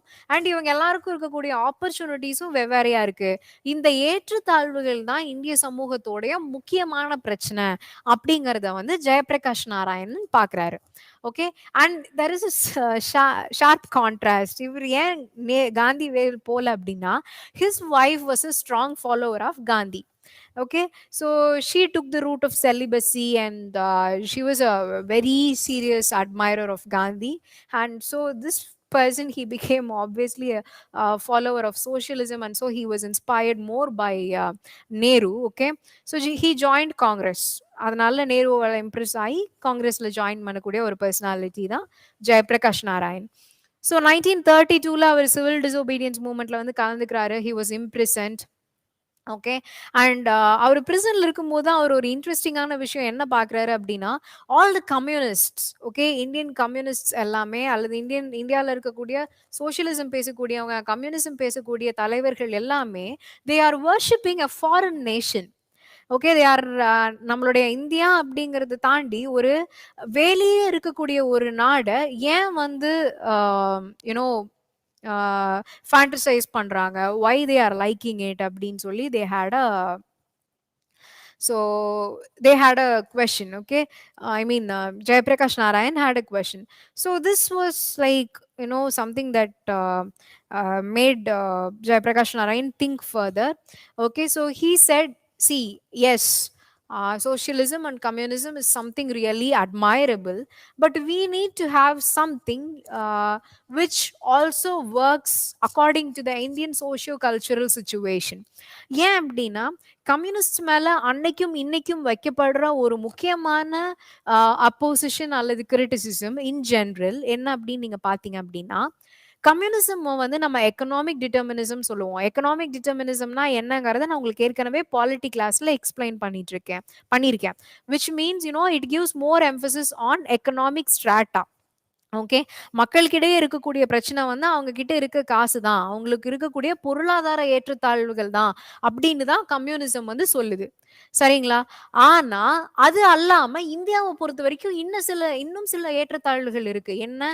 சமூக ரீதியாக பிறப்பின் அடிப்படையால் அவர்கள் சாதி வாரியாக பிரிந்திருக்கிறார்கள்.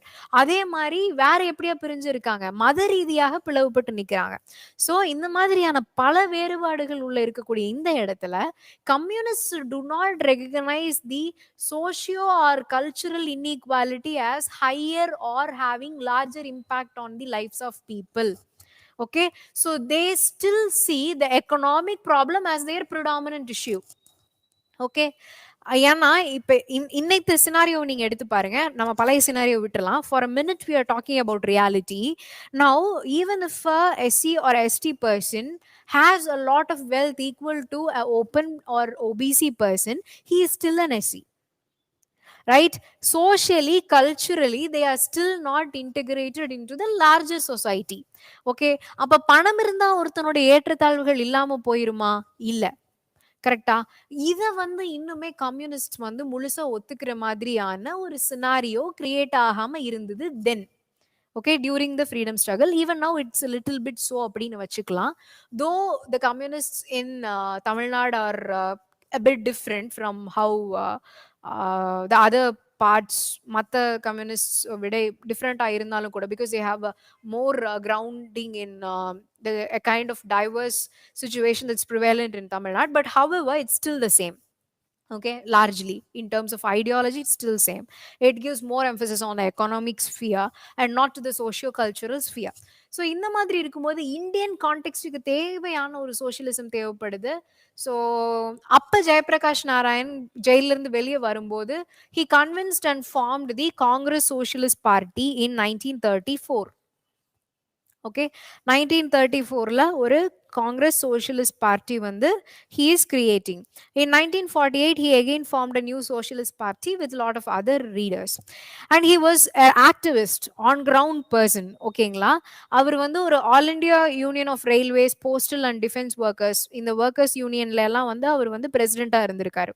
Millions of men were behind him. Okay, that was a speciality. Like, all Gandhians that way, they were people heading the mass movements. அவங்களுக்கு வந்து பீப்புளோட அதிக அட்டாச்மெண்ட்டும் இன்ட்ராக்ஷனும் இருக்கும். நீங்க பட்டேல் பாத்தீங்கன்னா அப்படிதான் இருப்பாரு. Okay, people like Rajagopalachari or இவரு பாத்தீங்கன்னா ஜெயபிரகாஷ் நாராயண்.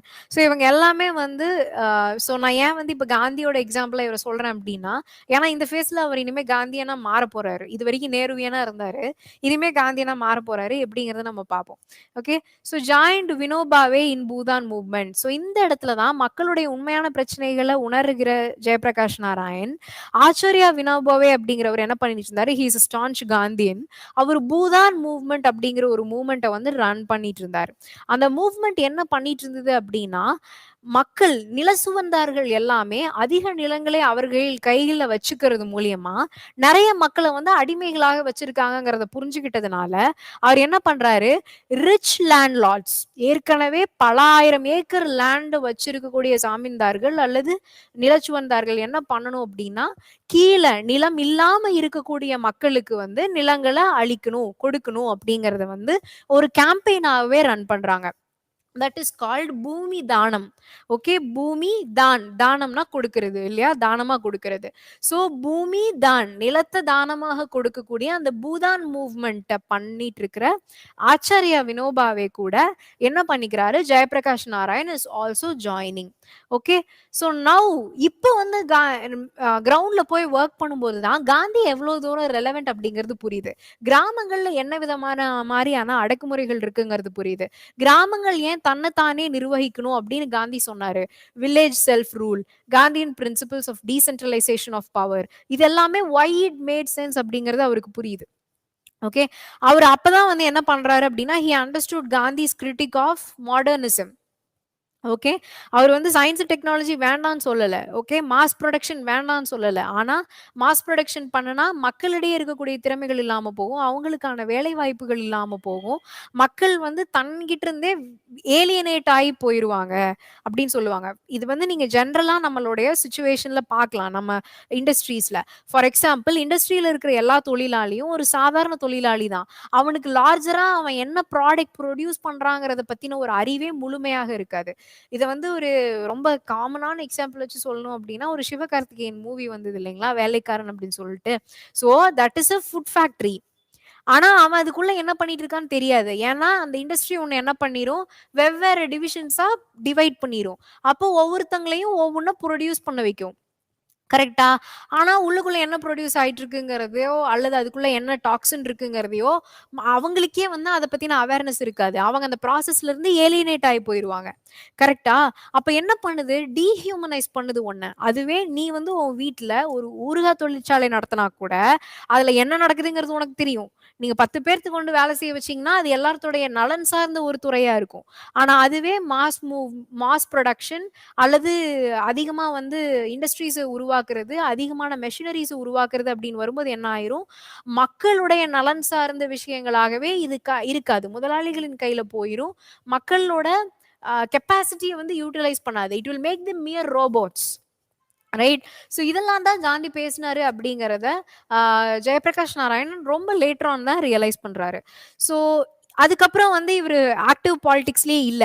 ஓகே, இண்டிபெண்டன்ஸ் கிடைச்சதுக்கு அப்புறம் ஒரு ஆக்டிவ் பாலிடிக்ஸ்லயே இல்ல. இந்த மாதிரியான நிறைய மூவ்மெண்ட்ஸ்ல தான் வந்து ஈடுபட்டு இருப்பாரு. பட் சடனா 1974ல அவர் வந்து he is a very good friend of Nehru, like I mentioned. And Indira Gandhi ரூலுக்கு வந்ததுக்கு அப்புறம், and he is a person who continuously communicated with Nehru about the problems in being the socialist way, going in a socialist way. அதை Indian வேவா என்ன பண்ணணும், இந்த மாதிரி நிறைய letters வந்து காந்தி கிட்ட வந்து, ஐ மீன் நேருக்கு வந்து அனுப்பியிருக்காரு. Is very interesting person. He also use to write to madam Indira Gandhi. Okay, so in 1974 he had to re-enter the politics because of the authoritarian government of PM Indira Gandhi, the emergency, etc. So Jayaprakash Narayan வந்து ஒரு ground லெவல்ல ஒரு பெரிய லீடரா emerge ஆகிறத வந்து PM Indira Gandhi did not really like. During emergency, he was actually imprisoned. After that is when he created New Janata Party.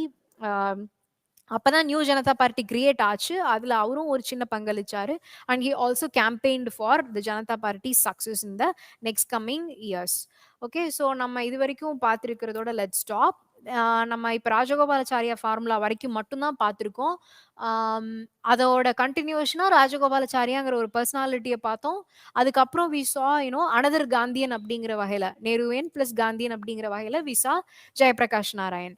Now we will go back to the other formulas that were proposed for independence, for constituent assembly, and we will see how constituent assembly came into place and how India acquired its independence. Thank you. Let's meet after a break.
So, welcome back. Regarding slides, I already said in class, all the slides of Gandhian phase are put together. So, we'll give after this Gandhian phase class today is over. Fine. So, continuously listen to the class, then you will not get these things. Okay. So, because already one or two people asked the same question. Fine. So we shall begin with Desai Liaquat Pact and Waival Plan. So these are also fundamentally plans about how ஏற்கனவே ஒரு deadlock இருக்கு காங்கிரஸ்க்கும் முஸ்லீம் லீகுக்கும் நடுவில்.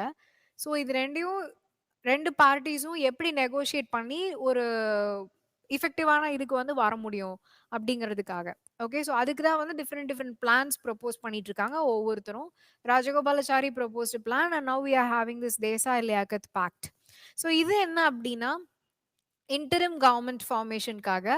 Okay, equal number of persons nominated by Congress and the league in central legislature. So central legislature la vandu oru interim government na enna provisional government. Okay, for time being we are creating a government. So அந்த கவர்மெண்ட்ல காங்கிரஸுக்கும் முஸ்லீம் லீகுக்கும் equal number of people வந்து இருப்பாங்க. Okay, equal representation வந்து இருக்கும் அப்படின்னு சொல்லிட்டு 20% reserved sweets for minorities. மைனாரிட்டிஸுக்குன்னு 20% வந்து reserve பண்ணி வச்சிருவாங்க அப்படின்னு சொல்லிட்டு. ஓகே, ஸோ இது வந்து தேசாய் லியாக்கத் பேக்டோட ப்ரொபோசல். அதுவே வேவல் பிளான் அவங்க Wavell he gave a plan. அதுல என்ன அப்படின்னா, with exception of the governor generals and commander in chief all members of the executive council were to be Indians. இது வரைக்கும் ஃபர்ஸ்ட் வந்து 3 இந்தியன்ஸ் கொடுத்தாங்க. அதுக்கப்புறம் அனதர் ஃபியூ வந்து அட்மிட் பண்ணலாம்னு சொன்னாங்க. இந்த மாதிரி தான ப்ரொவிஷன்ஸ் இருந்தது ரிகார்டிங் எக்ஸிக்யூட்டிவ் கவுன்சில்ல இந்தியன்ஸோட மெம்பர்ஷிப். இப்போ வந்து என்ன சொல்றாங்க அப்படின்னா, governor general, commander in chief இவங்க 2 பேர்த்து தவிர மற்றவங்க எல்லாருமே இந்தியன்ஸா இருந்துட்டு போகட்டும் அப்படின்னு சொல்றாங்க. Okay, and Hindus and Muslims were to have equal representation. Hindus Muslims 2 பேருக்குமே ஈக்குவலான ரெப்ரசன்டேஷன் வந்து இருக்கணும் அப்படின்னு சொல்றாங்க. The reconstructed council was to function as an interim government within the framework of the 1935 Act. Okay, the reconstructed council திரும்ப புதுசாக உருவாக்கப்பட்ட council வந்து என்ன பண்ணணும் அப்படின்னா, ஒரு தன்னிச்சையான அரசாங்கமாக செயல்படணும் 1935 ஆக்டுக்கு கீழே அப்படின்னு சொல்லிட்டு. Okay, then governor general was to exercise his vote on the advice of ministers. Governor general என்ன பண்ணணும், மினிஸ்டர்ஸ் சொன்ன பேச்சு கேட்டு டெசிஷன் எடுக்கணும். ஸோ அப்போ இங்க என்ன பண்றாங்க, கவர்னர் ஜெனரல் அப்படிங்கிற பர்சன் வந்து he is still you know like our president, he has to listen to the advice of ministers. Representative of different parties, different பார்ட்டிஸோட ரெப்ரசன்டேட்டிவ்ஸ் வந்து ஒரு ஜாயிண்ட் லிஸ்ட் சப்மிட் பண்ணணும், யாரெல்லாம் வந்து எக்ஸிக்யூட்டிவ் கவுன்சிலுக்குள்ள கொண்டு வரலாம் அப்படின்னு சொல்லிட்டு.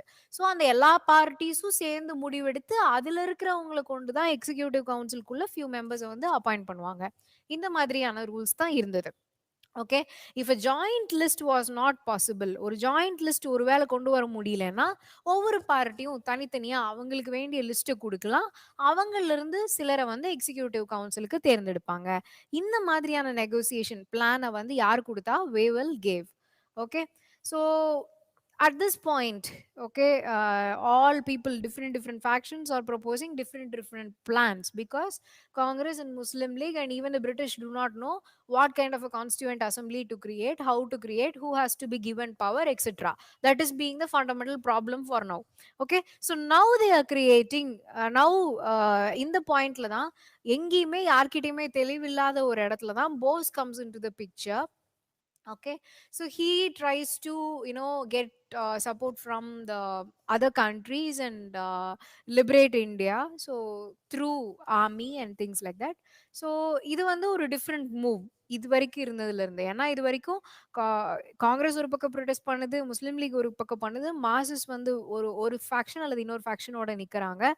இதுக்கு நடுவில் பிரிட்டிஷ் வந்து they are thinking what to do. So இப்படி போயிட்டு இருக்க பாயிண்ட்ல there is another route coming via Bose. Okay, so Bose and his life and his death remains to be his life is not again a mystery, but however his death seems to be a mystery. You get to hear all different stories about how he died, why he died, or whether he survived, etc., etc. Those are available in Google, which you can read in kind of know. So some of his files are kept as classified files and not available for the public to know about the general issues. So இதெல்லாம் நிறைய நீங்க கேள்விப்பட்டிருப்பீங்க. Do read on all this. It's quite interesting. Whether it is a conspiracy or truth, there are a lot of things to just know. Okay, so do a Google search on all these things.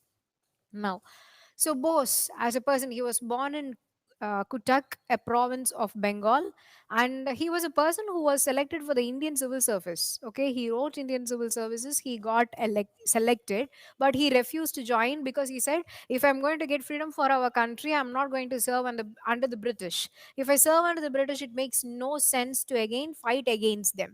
So he thought he would never take up the post offered to him through Indian Civil Service examinations. Okay, so Bose joined the Indian National Congress in 1921. He started a newspaper called Swaraj, and he was the president of All India Youth Congress. He was also the secretary of the Bengal State Congress in the earlier years. In 1924, he became the CEO of the Calcutta Municipal Corporation. He also became mayor of Calcutta in later times. So he was involved basically in the local administration of Bengal, and he authored a famous book called The Indian Struggle, okay, which covers the Indian independent movement from 1920 to 1942. Whatever has happened, it was published in 1942, and the book was actually banned by the British government. Later on, people tried to revive the print of that book. Okay, so he coined the term Jai Hind, and his charisma and powerful personality was appealing to the youth who entered into the politics, and he was called Netaji. So all these things are general facts that you might know. So he was prisoned for his nationalist activities in 1925. He was later released in 1927, and he became even INC's general secretary for few sessions. And he worked with Nehru mostly. Okay, both being young leaders, they had the same kind of stances, so they worked closely, and they both became the Congress party's young leaders. Okay, so Bose actually stood for and was elected the party's president in 1939, but he was forced to resign because of a politics going between the Gandhi supporters and the supporters of Bose. So there was a problem over there, and so he had to resign. So அதுக்கப்புறம் தான் அவருக்கு வந்து he is not liking the way Congress is progressing after 1939. So Bose, he had a tilt towards the socialist ideas and the leftist ideology. So he formed the All India Forward Bloc in 1939. He actually initially started it as a faction within the Congress, and then it actually seceded from the parent organization Congress and went alone. Okay, that is All India Forward Bloc. And he was arrested when he organized protests in Calcutta, and he was kept under surveillance from which he escaped. Okay, he went to Germany via Afghanistan and Soviet, and what did he go and do in Germany? That's given in the slide. In Germany, he met with the Nazi leaders. Okay, he said he is going to stage a protest in India against the British to gain independence. இப்போ வந்து நாசிஸும் பிரிட்டனும் opposite சைடில் தான் நிற்கிறாங்க. So பிரிட்டனை இந்தியாக்குள்ள weekend பண்ணுறது அப்படிங்கிறது நாசிஸ்க்கு ஃபேவராக தான் போய் முடியும். அதனால அவர் என்ன பண்ணாரு, நாசிஸோட சப்போர்ட்டை போய் கிளைம் பண்ணாரு. And he actually got some 4,500 Indian soldiers who were in the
Yes, so there was a small technical issue, friends. Thank you. Thank you for patiently waiting.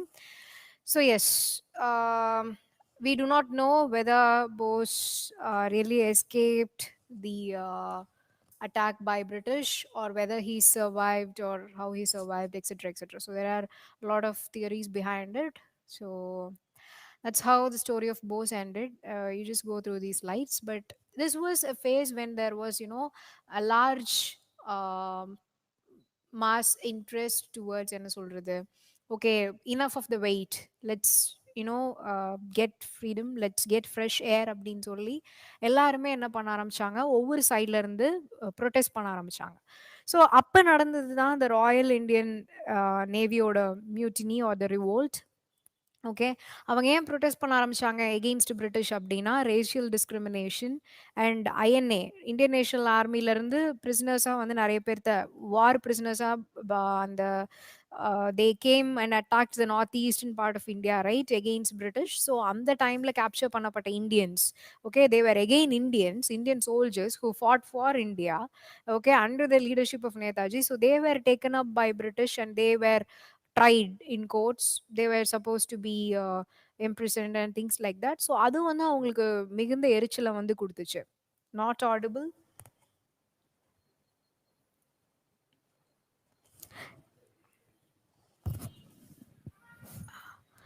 You can't hear me? Others, someone else, can you say whether I'm audible or not? If you can hear me, just type it out that you can hear me.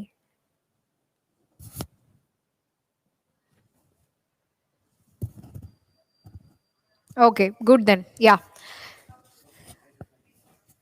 So இந்த மாதிரியான problem வந்து போயிட்டு இருக்கும்போது என்ன ஆகுது, so they decided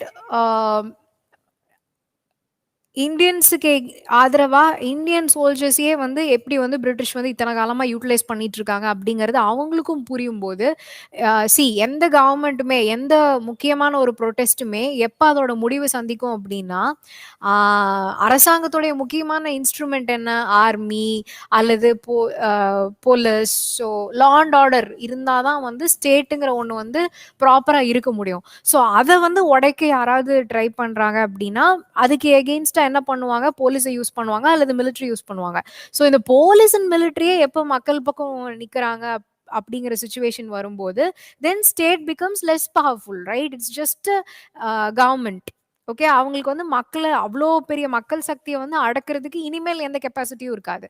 அந்த மாதிரி தான் இப்போ என்ன நடக்குது, த army men, the soldiers, the navy people, they are all revolting, starting to revolt and show their uh, a nationalist feeling, and they are trying to oppose British right now. They were fighting under the British leadership against even the people of India, okay, when situation demanded. But now they have like gotten, awakened about what's the situation is, so they are trying to, not be with them.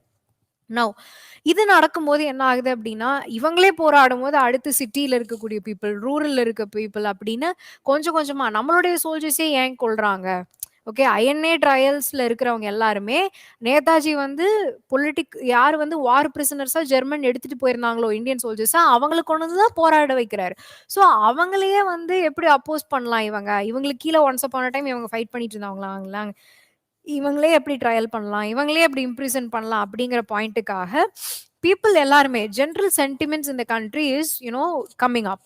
அப்போ people are showing sympathy and solidarity, they are standing together for the cause.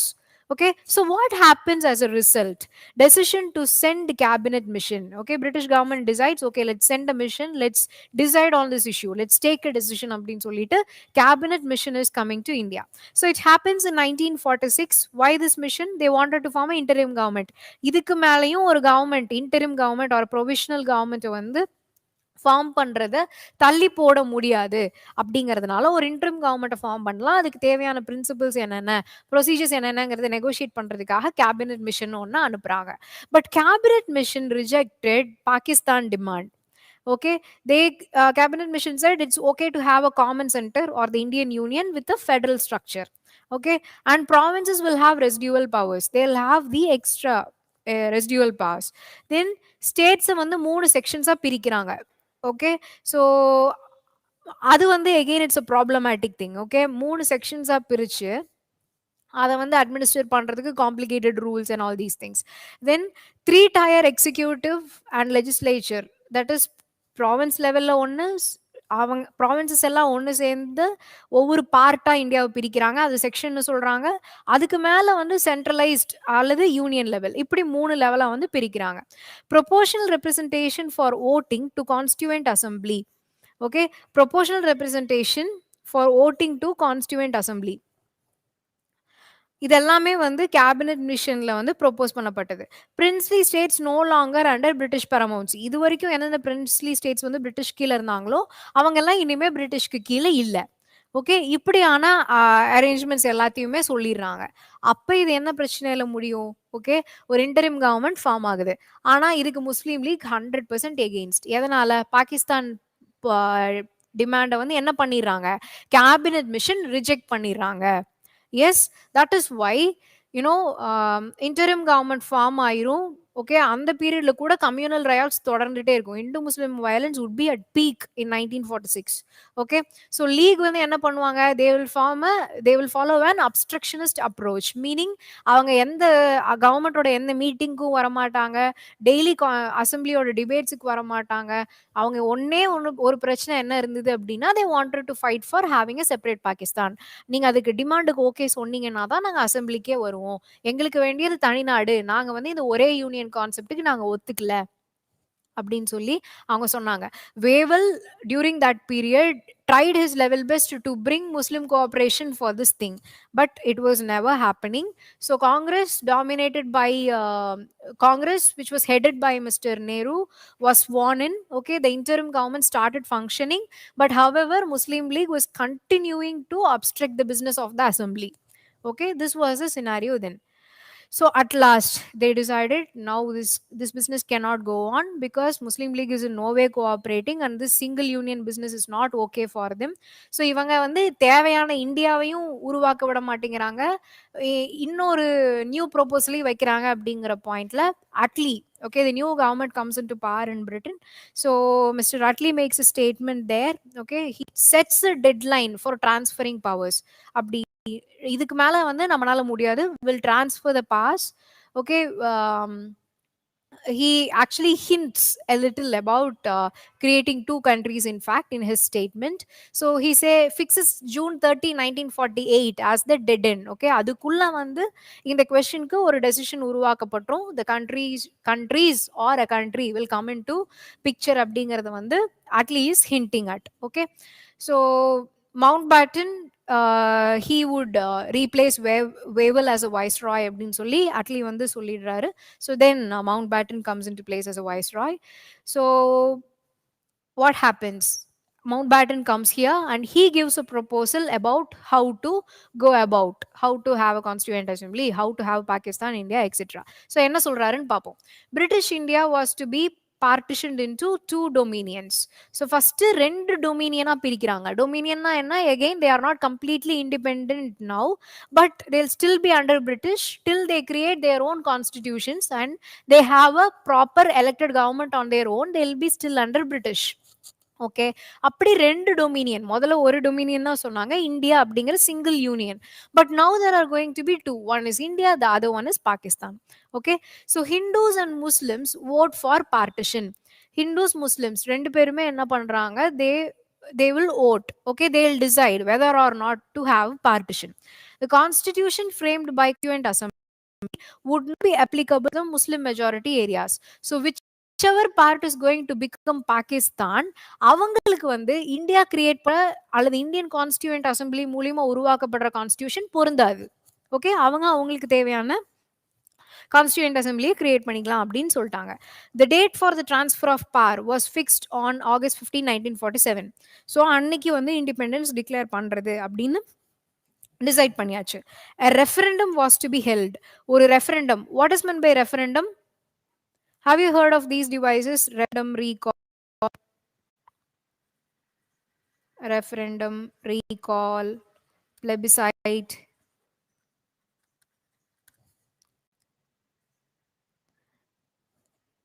Britain European யூனியன்ல இருக்கணுமா இல்லையா அப்படின்னு கேட்டு என்ன பண்ணாங்க? They had a referendum. What does that mean? They ask for public opinion. They give an important question to the people and ask people to vote in favor or against that thing. Okay, depending on which the government can decide on such a thing. So yeah, so இங்கேயும் வந்து north west frontier ப்ராவின்சஸ்க்கு ஒரு referendum கொடுக்கலான்னு சொல்றாங்க to join either இந்தியாவை join பண்ணணும்னா அவங்க பண்ணிக்கலாம், இல்லை பாகிஸ்தான் ஜாயின் பண்ணணும் அவங்க பண்ணிக்கலாம் அப்படின்னு சொல்லி சொல்றாங்க. ஓகே, தென் அப்ப இந்தியா பாகிஸ்தான் அப்படின்னு ரெண்டு நாடு வந்துச்சுன்னா அப்ப எங்க பவுண்டரி? இங்கே தான் வருது Radcliffe commission. Okay, Sir Cecil Ratcliffe was heading the boundary commission which had to demarcate the boundary between India and Pakistan. Okay, so that happen. மொத்தத்தில் ஒரு பிளான் உருவாக்கிட்டாங்க, எப்படி பீஸ்ஃபுல்லாக இந்த இஷ்யூவை செட்டில் பண்ணுறது, எப்படி ரெண்டு டொமினியன்ஸ் உருவாக்குறது, அந்த ரெண்டு dominion then will have a separate constituent assembly, they will decide on constitution, their rights, how to govern themselves etcetera அப்படிங்கிறதையும் டேட் ஆஃப் இண்டிபெண்டன்ஸையும் மவுண்ட் பேட்டன் பிளானில் கிளியராக டிமார்க்கேட் பண்ணிட்டாங்க. Then comes the Indian Independence Act passed in 1947. So it partitioned India into two independent dominions, India and Pakistan. ஒவ்வொரு டொமினியனுக்கும் ஒரு தனித்தனி governor general இருப்பாங்க. Okay, new legislative bodies will exercise powers and old legislative bodies will be dissolved. இது வரைக்கும் இங்க இருந்த general assembly, okay, central government assembly, general assembly வந்து இருக்காது இந்தியால. புதுசா ஒரு லெஜிஸ்லேட்டிவ் பாடி உருவாக்கப்படும். அதுதான் என்ன நம்ம சொல்லுவோம், கான்ஸ்டியூண்ட் அசம்பிளி. அதுதான் நம்மளுடைய கான்ஸ்டிடியூஷன், இந்திய அரசியல் சாசனத்தை உருவாக்குன பாடி. கரெக்டா? till new constitution is formed அது வரைக்கும் government of India act 1935 will be followed அப்படின்னு சொல்லி they decided through Indian Independence Act. So on August 15th 1947 India became a free country. Yes. So with this, the general modern Indian history is over. Okay, the entire subject is over. If we have another class, we will discuss some questions relating to this phase. And in this few slides, I have given, like Gandhi and Gandhiism, how it's relevant to the period of Corona, how, his ideas, Gandhi's ideas and its application on its main favorite area of UPSC. Therefore you whenever you go through something you see through the perspective of leaders. Okay, in the ideology in padi இந்த விஷயத்தை நம்ம என்ன பார்க்கலாம், இப்படி எப்படி பார்க்கலாம், இந்த move of கவர்மெண்ட்டை நம்ம எப்படி புரிஞ்சுக்கிறது. ஸோ காந்தியன் பெர்ஸ்பெக்டிவ்ல இந்த டைம் ஆஃப் கொரோனால நீங்க எங்கெங்கெல்லாம் காந்தியோட பிரின்சிபல்ஸ் வந்து அப்ளை ஆகுங்கிறத நீங்க பார்த்தீங்க. ஃபார் எக்ஸாம்பிள் வில்லேஜ், நீங்க Kerala model of dealing with corona அப்படின்னு சொல்லி நிறைய நியூஸ் பேப்பர்ஸ்ல வருது. Because their local self government is very very strong, because their panchayat raj is very strong, they are able to deal with corona in a very good decentralized manner very well, because people could be enlightened at the ground level, so it's very easy to handle them. It's easy to handle the pandemic, right? So village decentralization, village governments க்கு powers கொடுக்கிறது அப்படிங்கறதெல்லாம், it was and is an important process in our democracy, right? So இந்த மாதிரி நீங்க எப்ப ஏதாவது ஒரு move of the government படிக்கும் போதும் try to apply and see whose principles these are, what change of course is necessary to make it better and things like that. So these slides will be sent to you today and go through this in our we could possibly have a full complete test in modern Indian history alone when you finish studying. So thank you friends, have a good day. Thank you.